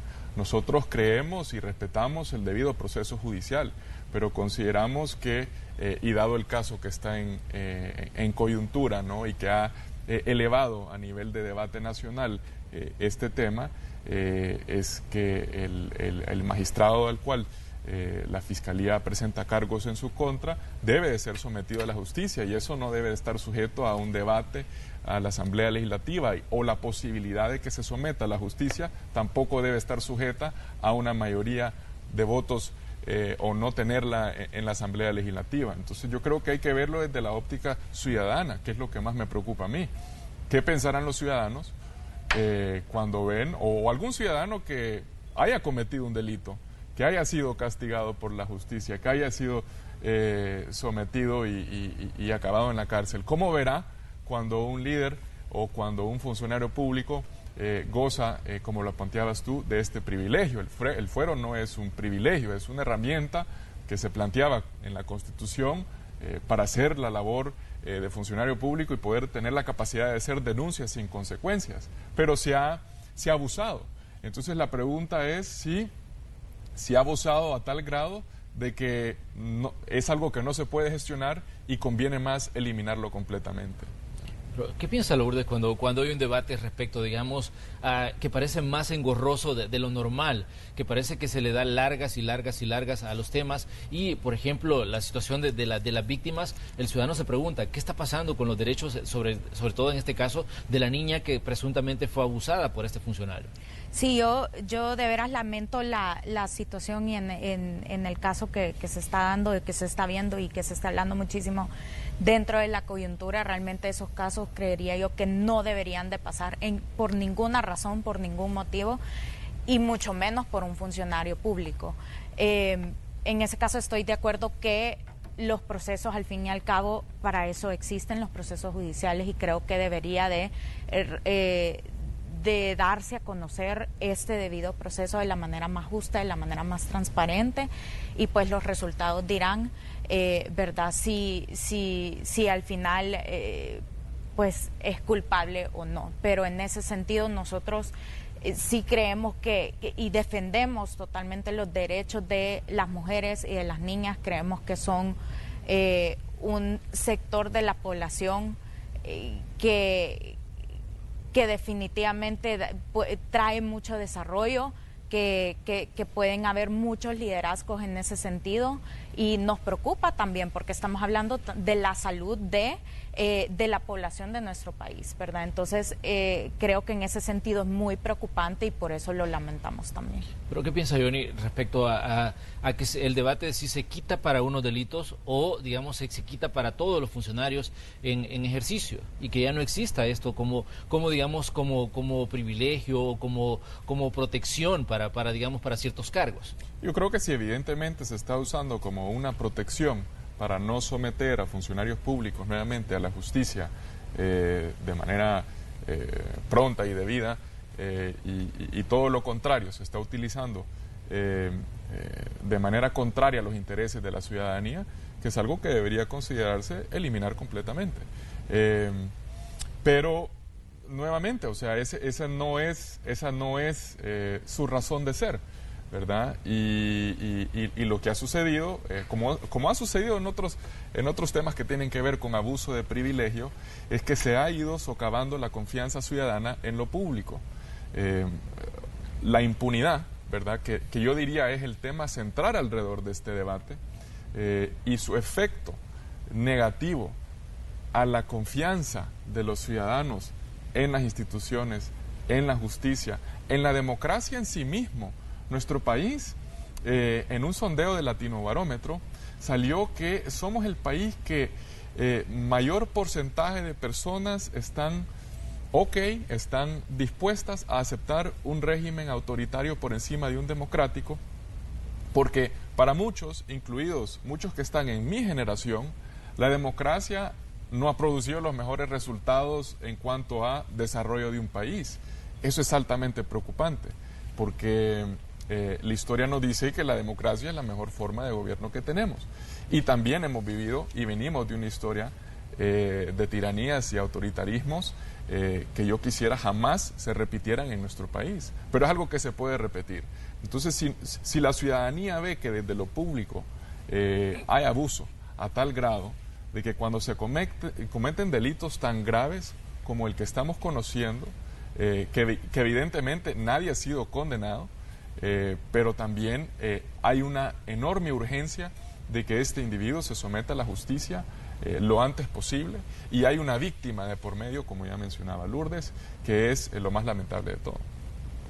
Ahora bien, existen, digamos, diferentes análisis sobre lo que está pasando en el espectro político, y me gustaría conocer su punto de vista. Durante los últimos años se ha dicho que los partidos, en este caso los partidos mayoritarios, se han desconectado del ciudadano. ¿Qué perciben ustedes a la hora de que hablan, digamos, en las calles con el ciudadano, al que le piden a ustedes la firma para que les dé, digamos, la oportunidad de convertirse en partido político? ¿Perciben esa desconexión que se ha dado entre quienes hacen política, toman decisiones, con el ciudadano que está, digamos, enfrentándose a la vida día a día, el que va en el transporte colectivo, el que está, digamos, trabajando en una empresa por un salario tal vez muy bajo, el que está en la maquila, el que está en diferentes ámbitos de la vida del país? Totalmente, estando en el día a día hablando con los ciudadanos salvadoreños, se siente ese desencanto porque la gente no está del todo contenta, obviamente porque creo que todos, siendo salvadoreños, tenemos una buena percepción de cómo han estado yendo las cosas o cómo han estado liderando el país nuestros representantes y nuestros políticos. La gente está totalmente desencantada y está hasta cierto punto harta. Hay un hartazgo muy fuerte dentro de la población, precisamente porque hay gente que quiere tener las mejores oportunidades en educación, en trabajos, en salud, y eso no se les está dando. Nosotros hay que reconocer que somos un país que hasta cierto punto empieza a exportar a su gente. Y eso no debería ser del todo así. Nosotros tenemos aquí muchísimo potencial, muchísimo talento, y lo mejor que tenemos de todo es que tenemos gente, tenemos ciudadanos y tenemos salvadoreños que quieren quedarse aquí, que quieren prosperar. Entonces creo que eso es un motor muy valioso de cómo empezar a desarrollar este país, y si lo hacemos de la mano de las personas que saben qué es lo que necesitan o saben qué es lo que están exigiendo, y si nosotros solo los escuchamos y trasladamos eso de palabras a acciones, creo que eso ya va a dar, ya se va a ver muchísima diferencia en la forma de ser política. Hay un comentario muy frecuente a la hora de recolectar firmas, ¿verdad? Y vienen y te firman y te dicen, vaya, yo les voy a dar la firma, yo creo en ustedes, yo creo que lo que están haciendo es bueno. Pero luego viene la segunda parte y te dicen, no se vayan a convertir en más de lo mismo. O inclusive te preguntan y te dicen, ¿cómo van a hacer para que no se conviertan en más de lo mismo? Y yo creo que el ciudadano en general, dado el historial de lo que hemos visto por los años de los años y por los siglos de los siglos, desconfía de manera a priori, o sea, de manera automática, duda, es escéptico. Y el ciudadano, hasta cierto grado, siempre debe de conservar ese escepticismo, sobre todo el periodista, aquel que investiga. O sea, como ciudadanos tenemos una labor de investigar. A veces lo que leemos en redes, no todo es verdadero, no todos son hechos reales, y hay una responsabilidad. Inclusive, a veces compartimos noticias o le damos retweet a una noticia que es falsa. Yo te aseguro que si Manuel Burgos en su noticiero empieza a reportar noticias que luego la ciudadanía se da cuenta que eran noticias o cosas que ni siquiera pasaron, el noticiero empezaría a perder credibilidad de una manera estrepitosa, y perdería su razón de ser. Así como el periodismo tiene su ética, también debe existir una ética dentro de la política. Pero lo que voy es, el ciudadano duda, ¿no? El ciudadano dice, no sé, yo creo que la política siempre va a seguir igual, esto aquí nunca nada va a cambiar. Y eso es precisamente, o sea, nosotros podemos convencerlos y decirles cualquier cosa, pero eso al final hay que demostrarlo. El capital político se gana, y se gana, hablábamos fuera del aire sobre la coherencia entre lo que uno dice y lo que uno hace. Y si uno no es coherente, es la manera más fácil de romper o perder la reputación, pero construirla es difícil. Nosotros estamos conscientes de eso, estamos construyendo algo, pero estamos conscientes de que estamos nadando contracorriente, que al final, que estamos arrancando en un momento donde son pocos los que creen en nosotros y tenemos que irnos ganando esa confianza. Ahora bien, pero usted ya tiene experiencia, digamos, en la Asamblea Legislativa, de cómo se manejan las cosas allá adentro, y sabe de que la Asamblea Legislativa es hasta ahora, y es, digamos, lastimoso decirlo, es uno de los órganos de Estado que goza de menos credibilidad por todas las decisiones y por todas las acciones que ahí se han tomado. Ustedes como, digamos, como opción nueva, como partido que busca hacerse un espacio en el espectro político nacional, ¿qué piensan de los manejos que a veces se hacen en la Asamblea Legislativa y qué harían ustedes para cambiar, por ejemplo, situaciones que están ahí y que incluso le llevaron a usted a disentir en determinado momento de decisiones que se estaban tomando en ese órgano de Estado? Yo creo que la mayor oportunidad la vamos a tener en el 2021. En el 2021, como planteabas al inicio de la entrevista, tendremos elecciones legislativas y municipales. Y nosotros, como nuestro tiempo, queremos llevar a candidatos a diputados talentosos, que lleguen ahí por mérito, con una oferta diversa de hombres y mujeres preparados y preparadas para la función pública, que sabemos que van a demostrarle a la ciudadanía que hacer política es servir. Entonces, eso por una parte creo que es parte de, valga la redundancia, de nuestra motivación y de nuestros objetivos, yo diría que ya a corto plazo, porque esa elección está bastante cercana. Y luego, por otra parte, yo creo que es a través del ejemplo. Yo llegué a la Asamblea Legislativa como parte de la renovación política de Arena.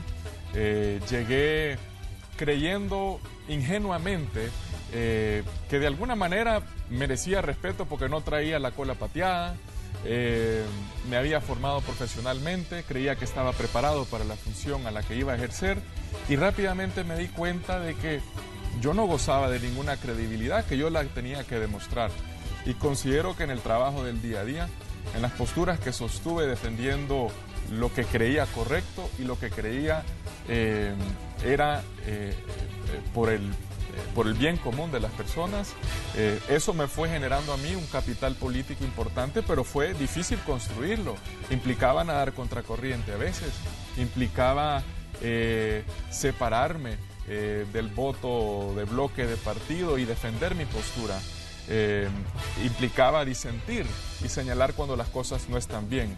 Yo creo que un ciudadano que ve un acto de corrupción, que ve algo que es incorrecto o indebido y no lo denuncia, acaba siendo cómplice de lo mismo.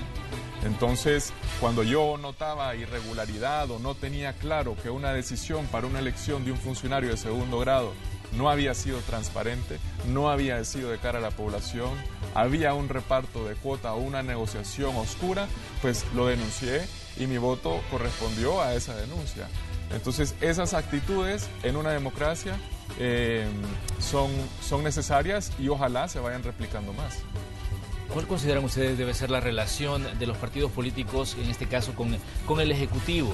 Los partidos políticos que tengan representación legislativa. Sabemos que a partir del 1 de junio toma posesión un nuevo gobierno y que definitivamente, digamos, se va a escribir una nueva página porque, como bien lo apuntaba Johnny Wright, decía, los dos partidos mayoritarios estarán en la oposición. Pero ¿cuál debería ser esa relación, digamos, entre órganos, entre el Ejecutivo y el Legislativo, que tienen, digamos, tanta dependencia entre sí?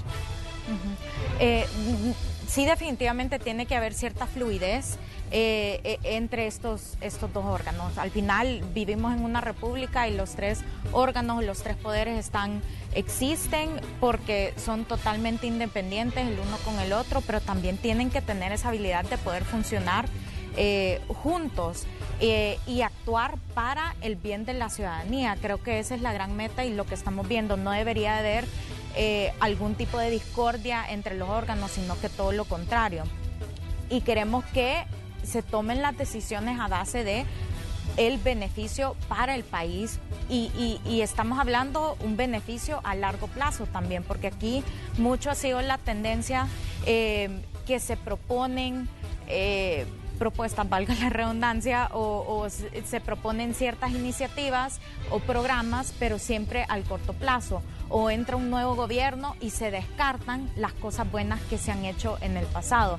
Y en ese sentido nosotros queremos que nuestros representantes, tanto en el Ejecutivo como en el Legislativo, aprendan a realmente identificar qué es la necesidad y que nosotros necesitamos dentro del país propuestas que sean tanto integrales, pero también que sean a largo plazo, para que esto tenga sostenibilidad en el futuro y que realmente puedan demostrarse resultados y que no se vengan a descartar porque fulanito tal lo propuso este del partido X y por eso no me gusta, ¿verdad? Tenemos que empezar a leer si son propuestas sustanciosas y si son a profundidad y si realmente llegan a ser para el beneficio. Entonces, eso es lo que nosotros buscaríamos también de esta relación con el Ejecutivo y el Legislativo. Cierro con su comentario. Sí, primero hay que ser sinceros, ¿verdad? No hay solución de corto plazo, ¿verdad? No hay soluciones inmediatas, no hay una magia que va a resolver toda la problemática salvadoreña ni en los próximos 5 ni en los próximos 10 años. Eso como punto de partida, no hay una receta mágica. Luego yo creo que hay que definir términos también, porque muchos hablan de un diálogo abierto entre las diferentes partes y fuerzas políticas. ¿Pero qué es diálogo? Yo creo que el diálogo implica poner a un lado los intereses sectoriales absolutos y poner sobre la mesa el bien común pero consensuado. Ese ejercicio aún no se ha hecho en nuestro país.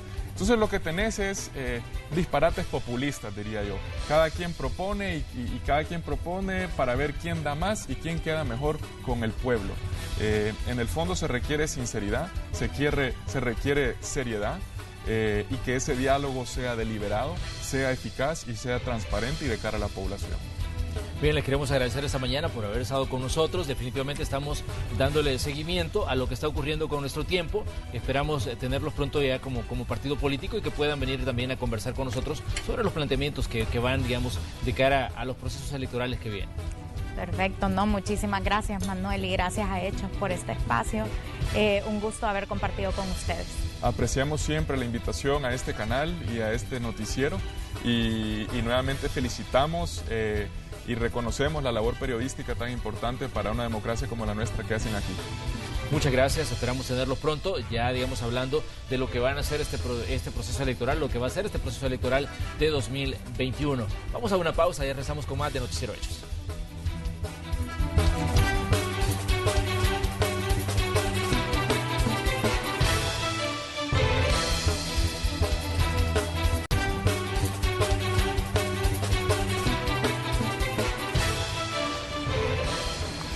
Gracias por continuar informándose con nosotros. De inmediato nos vamos a enlazar con nuestros equipos para verificar cómo está el tráfico vehicular, justo terminando el espacio de la entrevista, y agradecemos a Manuel Burgos y a sus invitados.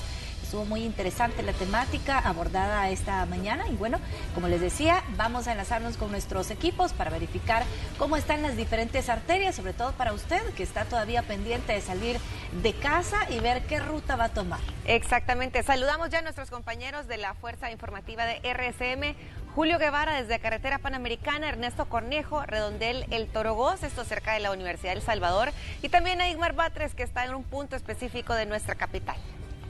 Bueno, vamos a comenzar entonces con Julio Guevara. Julio, trasladamos la señal, adelante.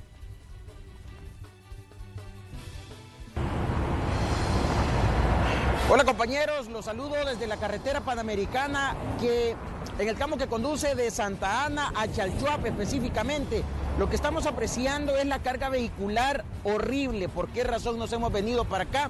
Porque a diario nos caen decenas de mensajes en redes sociales que hay que informar esta situación. Vean, son filas de vehículos kilométricas, así como lo escucha.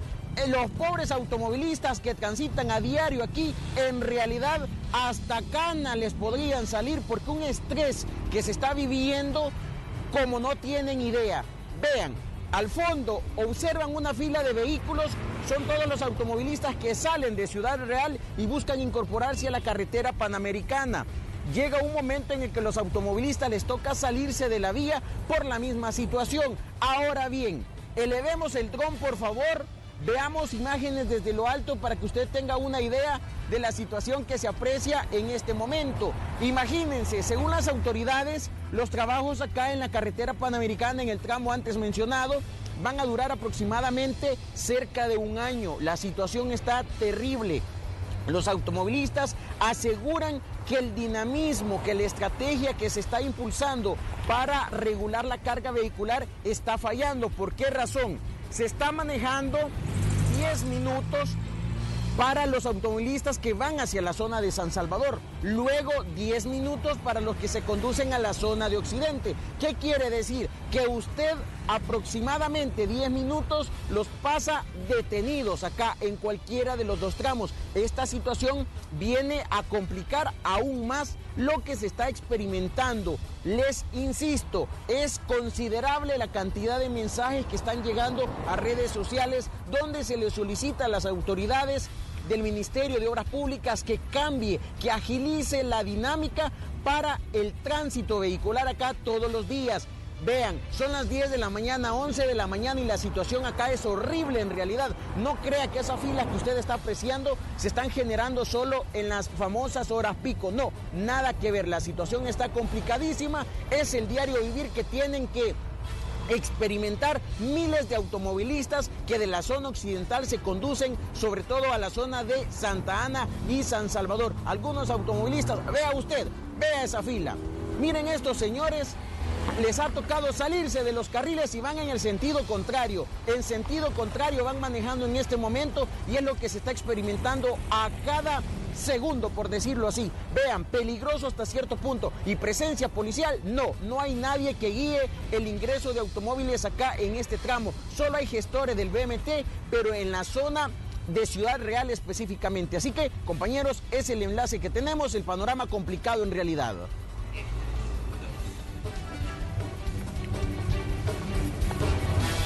Y bueno, muy difícil la situación, habrá que tomar en cuenta cómo está funcionando esta parte, este tramo de la construcción. Ya Julio nos estaba exponiendo que está generando muchísimas inconvenientes a las personas que se van a integrar a esta parte de San Salvador. Pues bien, vamos a establecer contacto ahora con nuestro compañero Ernesto Cornejo, que también tiene más información. Adelante.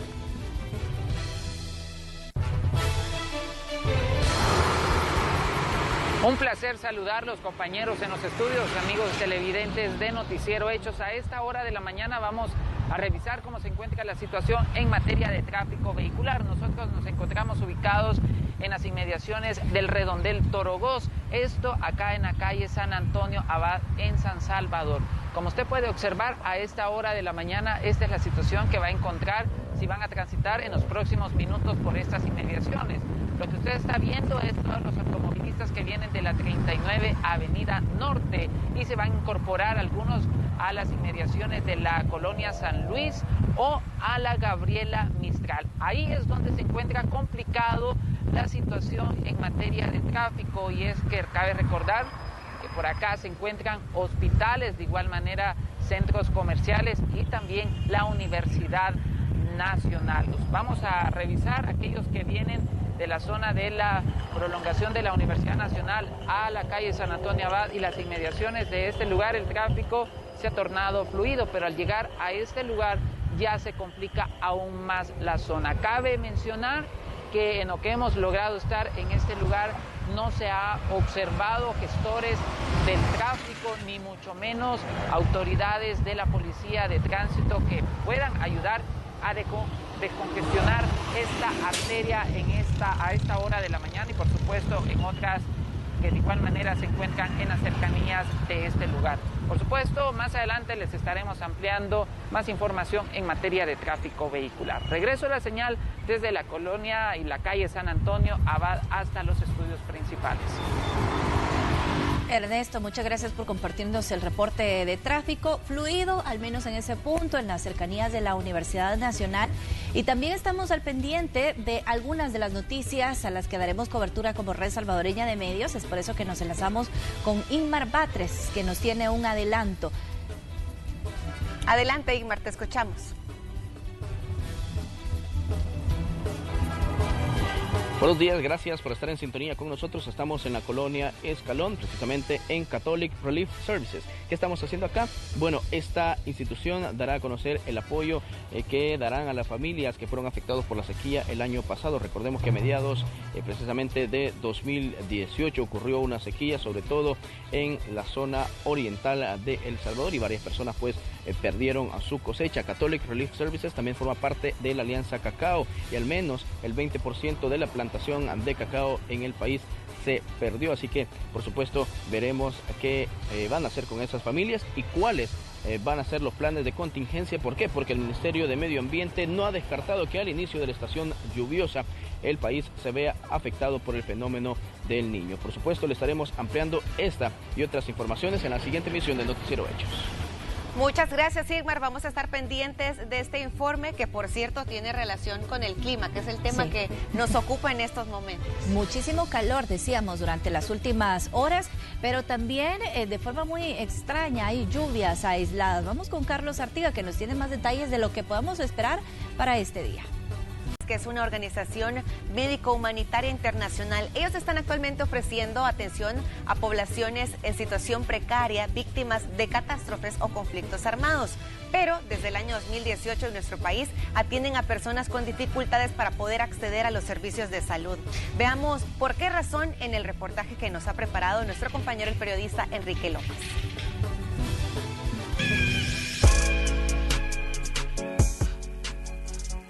De todos es conocido que en El Salvador existen fronteras invisibles marcadas por las estructuras criminales que se disputan el territorio, limitando a la población e impidiéndole acudir a los centros de salud. Ahí es donde interviene Médicos Sin Fronteras, esta vez cruzando fronteras dentro de un mismo país. Es el estigma social que tanto las instituciones o los salvadoreños en general se ve a esas zonas como que todos han hecho algo malo. Identificados, ingresan a diario los Médicos Sin Fronteras a comunidades de la zona metropolitana de San Salvador, a las que desde hace mucho tiempo no pueden ingresar promotores del Ministerio de Salud ni socorristas.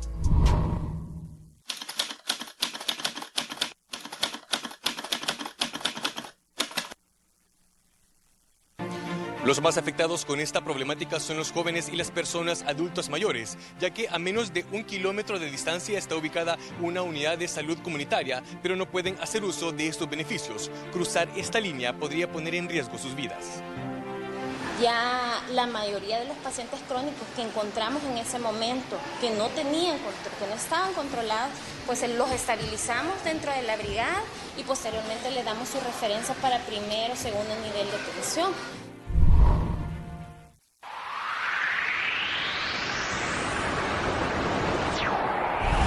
Soyapango es uno de los municipios del departamento de San Salvador con mayor densidad poblacional. Ubicado a 7 kilómetros de la capital, actualmente cuenta con más de 290,000 habitantes. Una de las colonias más grandes es La Campanera, que cuenta con alrededor de 13,000 residentes y por años ha sido percibida como una de las más peligrosas. Pero Médicos Sin Fronteras ha logrado ingresar a este lugar para atender a toda la población que por años ha sufrido en carne propia el estigma social y de las instituciones de salud. Para muchos, su vivienda o comunidad es su única zona de seguridad. Intentar salir de ella les pone en grave peligro. Ser joven en muchos casos es una sentencia de muerte, por ello estos servicios son un alivio para muchos. Porque a veces uno anda con miedo de que, más que todo en las diferentes unidades de transporte, ¿verdad? Se suben, pasan por diferentes colonias, ¿verdad? En colonias contrarias, no puede salir de su zona porque ya está, como quien dice, atentando contra su propia vida. El cobro de la extorsión, las amenazas de grupos criminales provocan en quienes viven en estas comunidades preocupación, miedo, angustia y tristeza. Emociones que los terminan aislando de su entorno familiar y de sus amigos. De ahí la importancia de recibir atención en salud mental. Por amenazas directas a su integridad física y con una restricción, yo diría, muy alta incluso de salir de su hogar. Esta persona a su vez ha tenido que separarse de su pareja, quien se ha relocalizado en otra comunidad por esta misma situación de amenazas. ¡Basta ya! Queremos vivir en paz. En vez de destruir es mejor que aprendamos a convivir. Como todo proyecto, este debe de llegar a su fin. Médicos Sin Fronteras estará funcionando en el país aproximadamente hasta el año 2020 y esperan que se cumpla su objetivo de reducir la brecha entre estas comunidades y las instituciones de salud, además que se respete la misión y los principios médicos. Con imágenes e informe de Enrique López, Noticiero Hechos.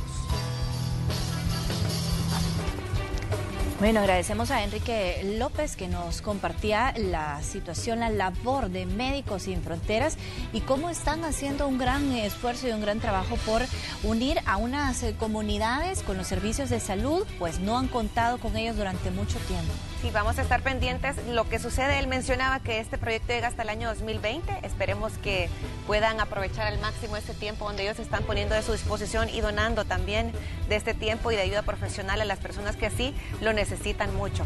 Vamos a compartir con ustedes más información. Hay una importante recomendación que nos tiene Carlos Artiga. Adelante, Carlos.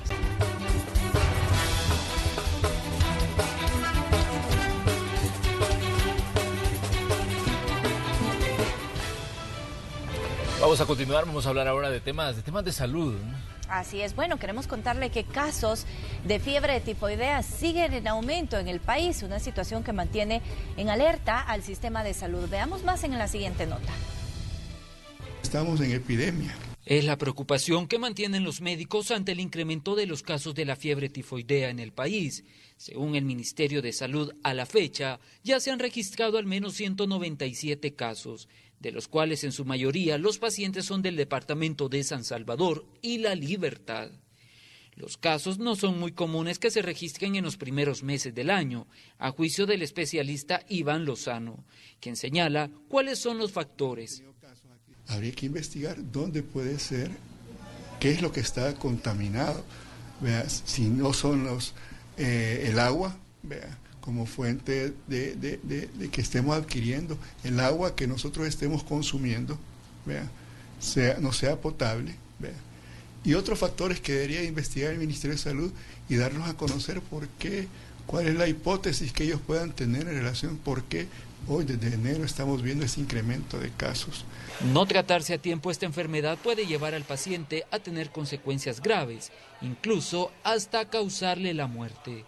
La mayoría de nuestros órganos se inflaman, ¿verdad? Se pueden inflamar. Y ya, por ejemplo, una segunda semana de la enfermedad, tengo mayor riesgo de presentar complicaciones, ¿verdad?, por la enfermedad.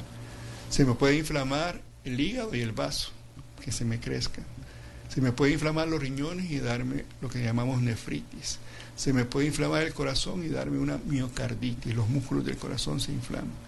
Se me puede inflamar los pulmones y darme una neumonitis. Y se me puede inflamar el cerebro y darnos una encefalitis. Esas son complicaciones delicadas de la enfermedad. A esta emergencia se suma otra problemática, el aumento de los casos de dengue hemorrágico. Es por eso que piden a las autoridades del Ministerio de Salud iniciar de inmediato con las campañas de prevención y fumigación en los 13 municipios que reportan mayor número de consultas por esta causa. Con imágenes de Erika Alfaro, este es un informe para Noticiero Hechos, de Ernesto Cornejo. Y en lo que va del año, el Ministerio de Salud reporta un incremento en casos de dengue, diarreas y fiebre tifoidea, siendo las principales víctimas los niños menores de 5 años. En algunos casos, las enfermedades se han duplicado. Por tal motivo, la ministra de Salud, Violeta Mengíbar, hizo un llamado a la población a tomar las medidas pertinentes. 992 casos sospechosos ya que están, digamos, registrados. El año pasado habían 480. Hospitalizaciones tenemos 279 ya en este año 2019, lo que significa un incremento bien alto con respecto al año pasado. En las primeras 3 semanas hubo un aumento de las diarreas, aquí está, ¿ve? Un aumento de las diarreas. Luego, entre la semana 5 y la semana 7, comenzaron a bajar las diarreas. La semana 7, que es ya entre enero y febrero. Bien, y un grupo de jóvenes estudiantes originarios de Ciudad Arce han puesto en alto a nuestro país. Este es el tipo de notas positivas que nos gusta mucho darle, gracias a su amplio conocimiento en robótica, logros por los que siguen obteniendo recompensas. Veamos el siguiente informe. La embajadora de los Estados Unidos viajó hasta Ciudad Arce en La Libertad para conocer de cerca el proceso de aprendizaje de estudiantes de bachillerato en robótica. El esfuerzo ya ha dado sus primeros frutos en 2018. Ganaron su primera Olimpiada en Tailandia. Este año, las condiciones en las que cursan esta especialidad son mejores en el complejo educativo J. Steiner de Toruño, gracias al apoyo de USAID y la empresa privada. El aporte superó los $280,000. Es un semillero de diamantes que existe en la llamada zona rural. En este corto tiempo, el complejo educativo ha dado resultados positivos. Ejemplos: la participación de los 3 jóvenes en concursos de robótica en nuestro país. Este complejo educativo es de ustedes. Cuídanla mucho, como su casa. Aquí es la segunda casa de ustedes. Lo que celebramos es que los niños de Ciudad Arce y de las comunidades aledañas tendrán la oportunidad de hacer realidad su máximo potencial. Los padres de familia y alumnos están dispuestos a seguir esforzándose para poner en alto el nombre del centro educativo de Ciudad Arce y del país. Ya que por muchos años se soñó con la construcción de un bachillerato en nuestra comunidad, y gracias a los esfuerzos que ustedes han unido y recursos, nuestro sueño se ha hecho realidad. Pero muy agradecidos por haber tomado en cuenta nuestra comunidad para realizar dichos proyectos, los cuales serán aprovechados por muchas generaciones. La inversión en este centro educativo en los próximos días sumará $1 millón.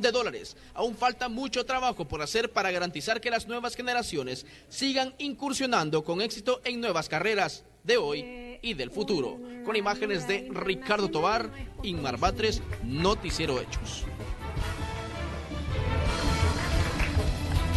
Bien, tenemos información policial. A esta hora le queremos hablar sobre una captura que han realizado las autoridades. Se trata de Milton Alexis Mendoza Lima. Esta persona de 26 años, originario de Chalchapa, fue detenido por las autoridades y al comenzar a analizar su caso, se dieron cuenta que tiene orden de captura en el referido, tiene orden de captura a través de Interpol, acusado de diferentes delitos.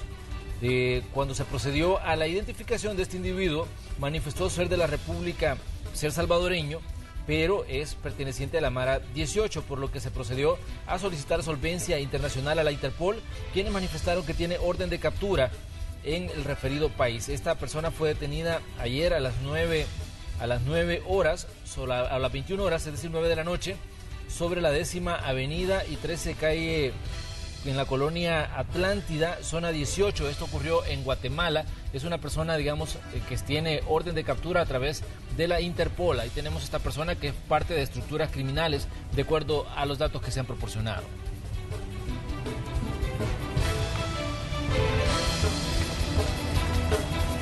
Veíamos cómo está el tráfico, bastante fluido por el momento para que lo tomen en cuenta. Pero vamos a revisar otros hechos a nivel nacional que han ocurrido durante las últimas horas y a los que le damos seguimiento. Le contamos que funcionarios de Cancillería de El Salvador y de la Organización Internacional para las Migraciones inauguraron la remodelación de oficinas para atención de usuarios ubicada en el centro de gobierno en San Salvador. Lo que se busca es agilizar los procesos y servicios como autenticar documentación legal, entre otros trámites. Además, estarán brindando información sobre alternativas para la reinserción al país de personas retornadas, especialmente de los Estados Unidos y México.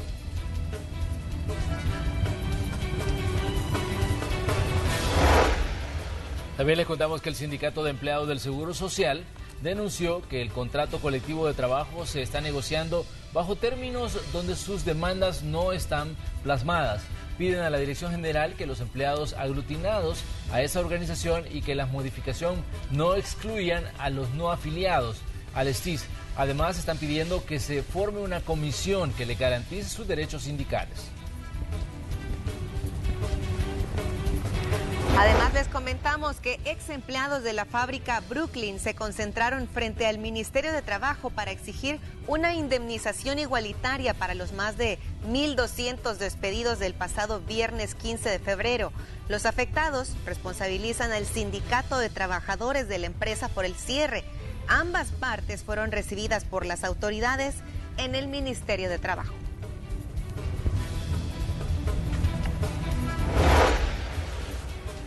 Y más de 11 kilómetros son intervenidos por Fovial a través del mantenimiento periódico en el corredor logístico de Oriente, desde el tramo desvío de San Rafael Cedros al desvío a San Esteban Catarina, tramo que abarca los departamentos de Cuscatlán y San Vicente. Estos trabajos fueron inspeccionados por los titulares del Ministerio de Obras Públicas y del Fovial.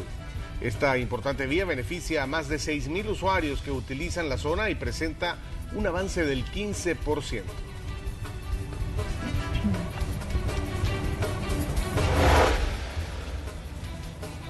Y ya se hizo efectivo el desembolso del Fondo para el Desarrollo Económico y Social a las 262 municipalidades correspondiente al mes de enero por un monto superior a los 25 millones de dólares. En una reunión entre el Ministerio de Hacienda y el Instituto Salvadoreño de Desarrollo Municipal se acordó hacer los pagos cada 25 de mes.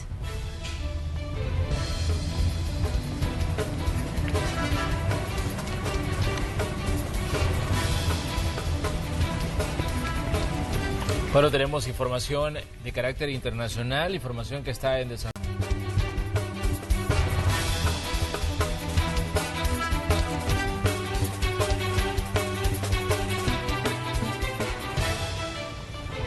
Bueno, vamos a abordar a continuación la temática para este día y vamos a ver los beneficios que traerá la reciente reforma laboral para garantizar la estabilidad de empleados que padezcan enfermedades crónicas. Veamos el reporte. Recientes reformas a leyes laborales aprobadas en la Asamblea Legislativa en la que garantizan la estabilidad en el trabajo a empleados con enfermedades crónicas que se mantienen en tratamiento médico. Es un paso significativo en los derechos laborales en El Salvador. La reforma persigue dar estabilidad laboral a todos aquellos empleados que estén pasando por tratamientos de enfermedades crónicas incapacitantes. ¿Quién le va a dar la categorización de enfermedad crónica incapacitante? Su médico tratante. Por el hecho de ser pacientes renales muchas veces no nos quieren dar trabajo porque dicen que mucho se falta, que porque las incapacidades que nos dan, porque muchas veces el tratamiento nos da fatiga, dolores, entonces, y todos los procedimientos que nos hacen médicos también nos dan incapacidades, ¿verdad? Entonces, imagínense una persona con trabajo, lo difícil que puede llegar a ser el tratamiento en sí. Ahora alguien que lo hayan despedido por eso no es grato. Y es que trabajadores que se sometían a tratamientos médicos, en muchos casos eran despedidos y tenían que enfrentar ya no solo su enfermedad, sino también la preocupación de quedar desempleado. Y cuando me detectaron a mí la insuficiencia renal, tuve que faltar casi 2 meses y la directora cuando yo llegué al lugar, pues al siguiente día me despidió, ¿verdad? Porque me dijo que yo ya no era competente para estar trabajando ahí en el lugar. Entonces, y me despidió. Pues. Normalmente a los pacientes con cáncer los despiden después del tratamiento. Mi caso no fue así. A mí me despidieron nomás informando mi situación. Entonces, siento que fue un poco inhumano, por decirlo de esa manera. Es una reforma que abarca a empleados del sector privado, público y municipal. Y es una reforma muy humana que persigue dar esa tranquilidad a la gente que está padeciendo pues una enfermedad como esta, que solo el saber que es una enfermedad que puede ser de por vida, y aunque el cáncer entran en remisión, siempre tienen que estar en sus controles posteriores, más la parte psicológica que superar, pues esta es una tranquilidad que se les está dando. En esencia, la reforma laboral busca estabilidad en su trabajo a empleados que el médico autorizado haya diagnosticado una enfermedad crónica y debe seguir un tratamiento y recuperación, sin la preocupación de ser despedido. Con imágenes de Ever Ábalos, Luis Alberto López, Noticiero Hechos. Bien, tenemos nuestro tema del día. A mí me parece importante que se aborde este tipo de situaciones porque cada vez las personas que padecen de diferentes enfermedades que son prolongadas, son más en El Salvador. Incluso la misma ministra de Salud, la doctora Violeta Mengíbar, decía de que esto no es exclusivo de un país, sino es a nivel mundial, que han crecido pues el número de casos de personas con diabetes, que ha crecido el número de personas con cáncer, que ha crecido el número de personas hipertensas y personas que están también propensas a cualquier tipo de padecimiento que, digamos, les va a acompañar durante buena etapa de su vida. Claro, y aquí que hemos apoyado campañas contra el cáncer, por ejemplo, hemos escuchado testimonios de personas que dicen de por sí es duro recibir un diagnóstico de cáncer y que hay que tener un proceso de quimioterapia, pero más duro todavía saber que o te van a relegar de tus funciones en el trabajo o incluso que te pueden llegar a despedir, simple y sencillamente porque se requiere de más tiempo para poder tener el tratamiento y recuperarse. Exacto. Sí, bueno, seguramente es una situación bastante difícil. Les queremos contextualizar también sobre este tema porque después de que la Asamblea Legislativa aprobó la reforma a la ley, los diputados están esperando que el presidente de la República ratifique la disposición para que entre en vigencia lo más pronto posible. Entre otras medidas, la reforma a la ley laboral establece que el Seguro Social pagará desde el primer día el permiso por incapacidad de salud. El empleador deberá garantizar la estabilidad laboral hasta 3 meses después de su recuperación y el empleado podrá solicitar cambio en su actividad de trabajo si esta afectara su salud mientras que se recupera y sin que esto implique reducción de su salario, entre otros beneficios que estarían pues próximamente entrando en vigencia. Garantizar la estabilidad laboral hasta 3 meses después de su recuperación. Evidentemente aquí no estamos hablando de enfermedades crónicas entonces, porque una enfermedad crónica no tiene recuperación. La enfermedad crónica no tiene cura, uno tiene que vivir con hipertensión toda la vida, uno tiene que vivir con un tipo de enfermedades crónicas realmente, porque un cáncer puede desaparecer. Es cierto que un cáncer te puede llevar a la tumba, pero un cáncer puede irse también y te puedes curar y puede nunca más volver el cáncer. Pero una hipertensión no se va nunca, esa sí permanece y te puede llevar a la muerte, ¿no? La diabetes, por ejemplo, no desaparece nunca también. Entonces, ¿a qué se refiere Manuel, Célida, Lorena? Amigos televidentes, cuando la ley dice deberá garantizar la estabilidad 3 meses después de su recuperación.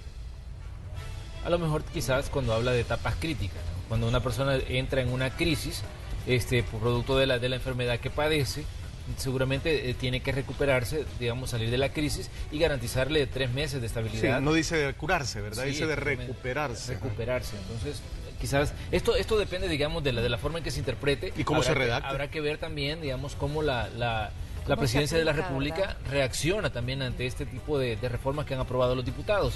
Recordemos que ya hay una aprobación en el órgano legislativo, pero falta la firma del Ejecutivo, ¿no?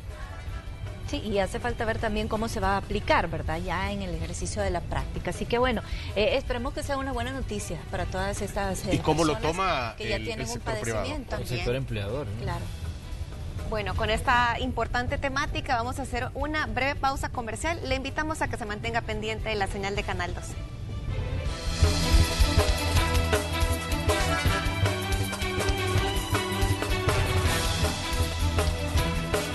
¿Cómo hicieron, verdad? ¿Cómo hizo para subirse a los separadores? Pero importante que usted lo tome en consideración, mucha precaución a la hora de conducir. Bueno, con esta recomendación también y sobre todo llamado a la prudencia para que tenga muchísima prudencia a la hora de conducir, terminamos esta emisión. Muchísimas gracias por habernos acompañado. Hasta mañana. Buen día.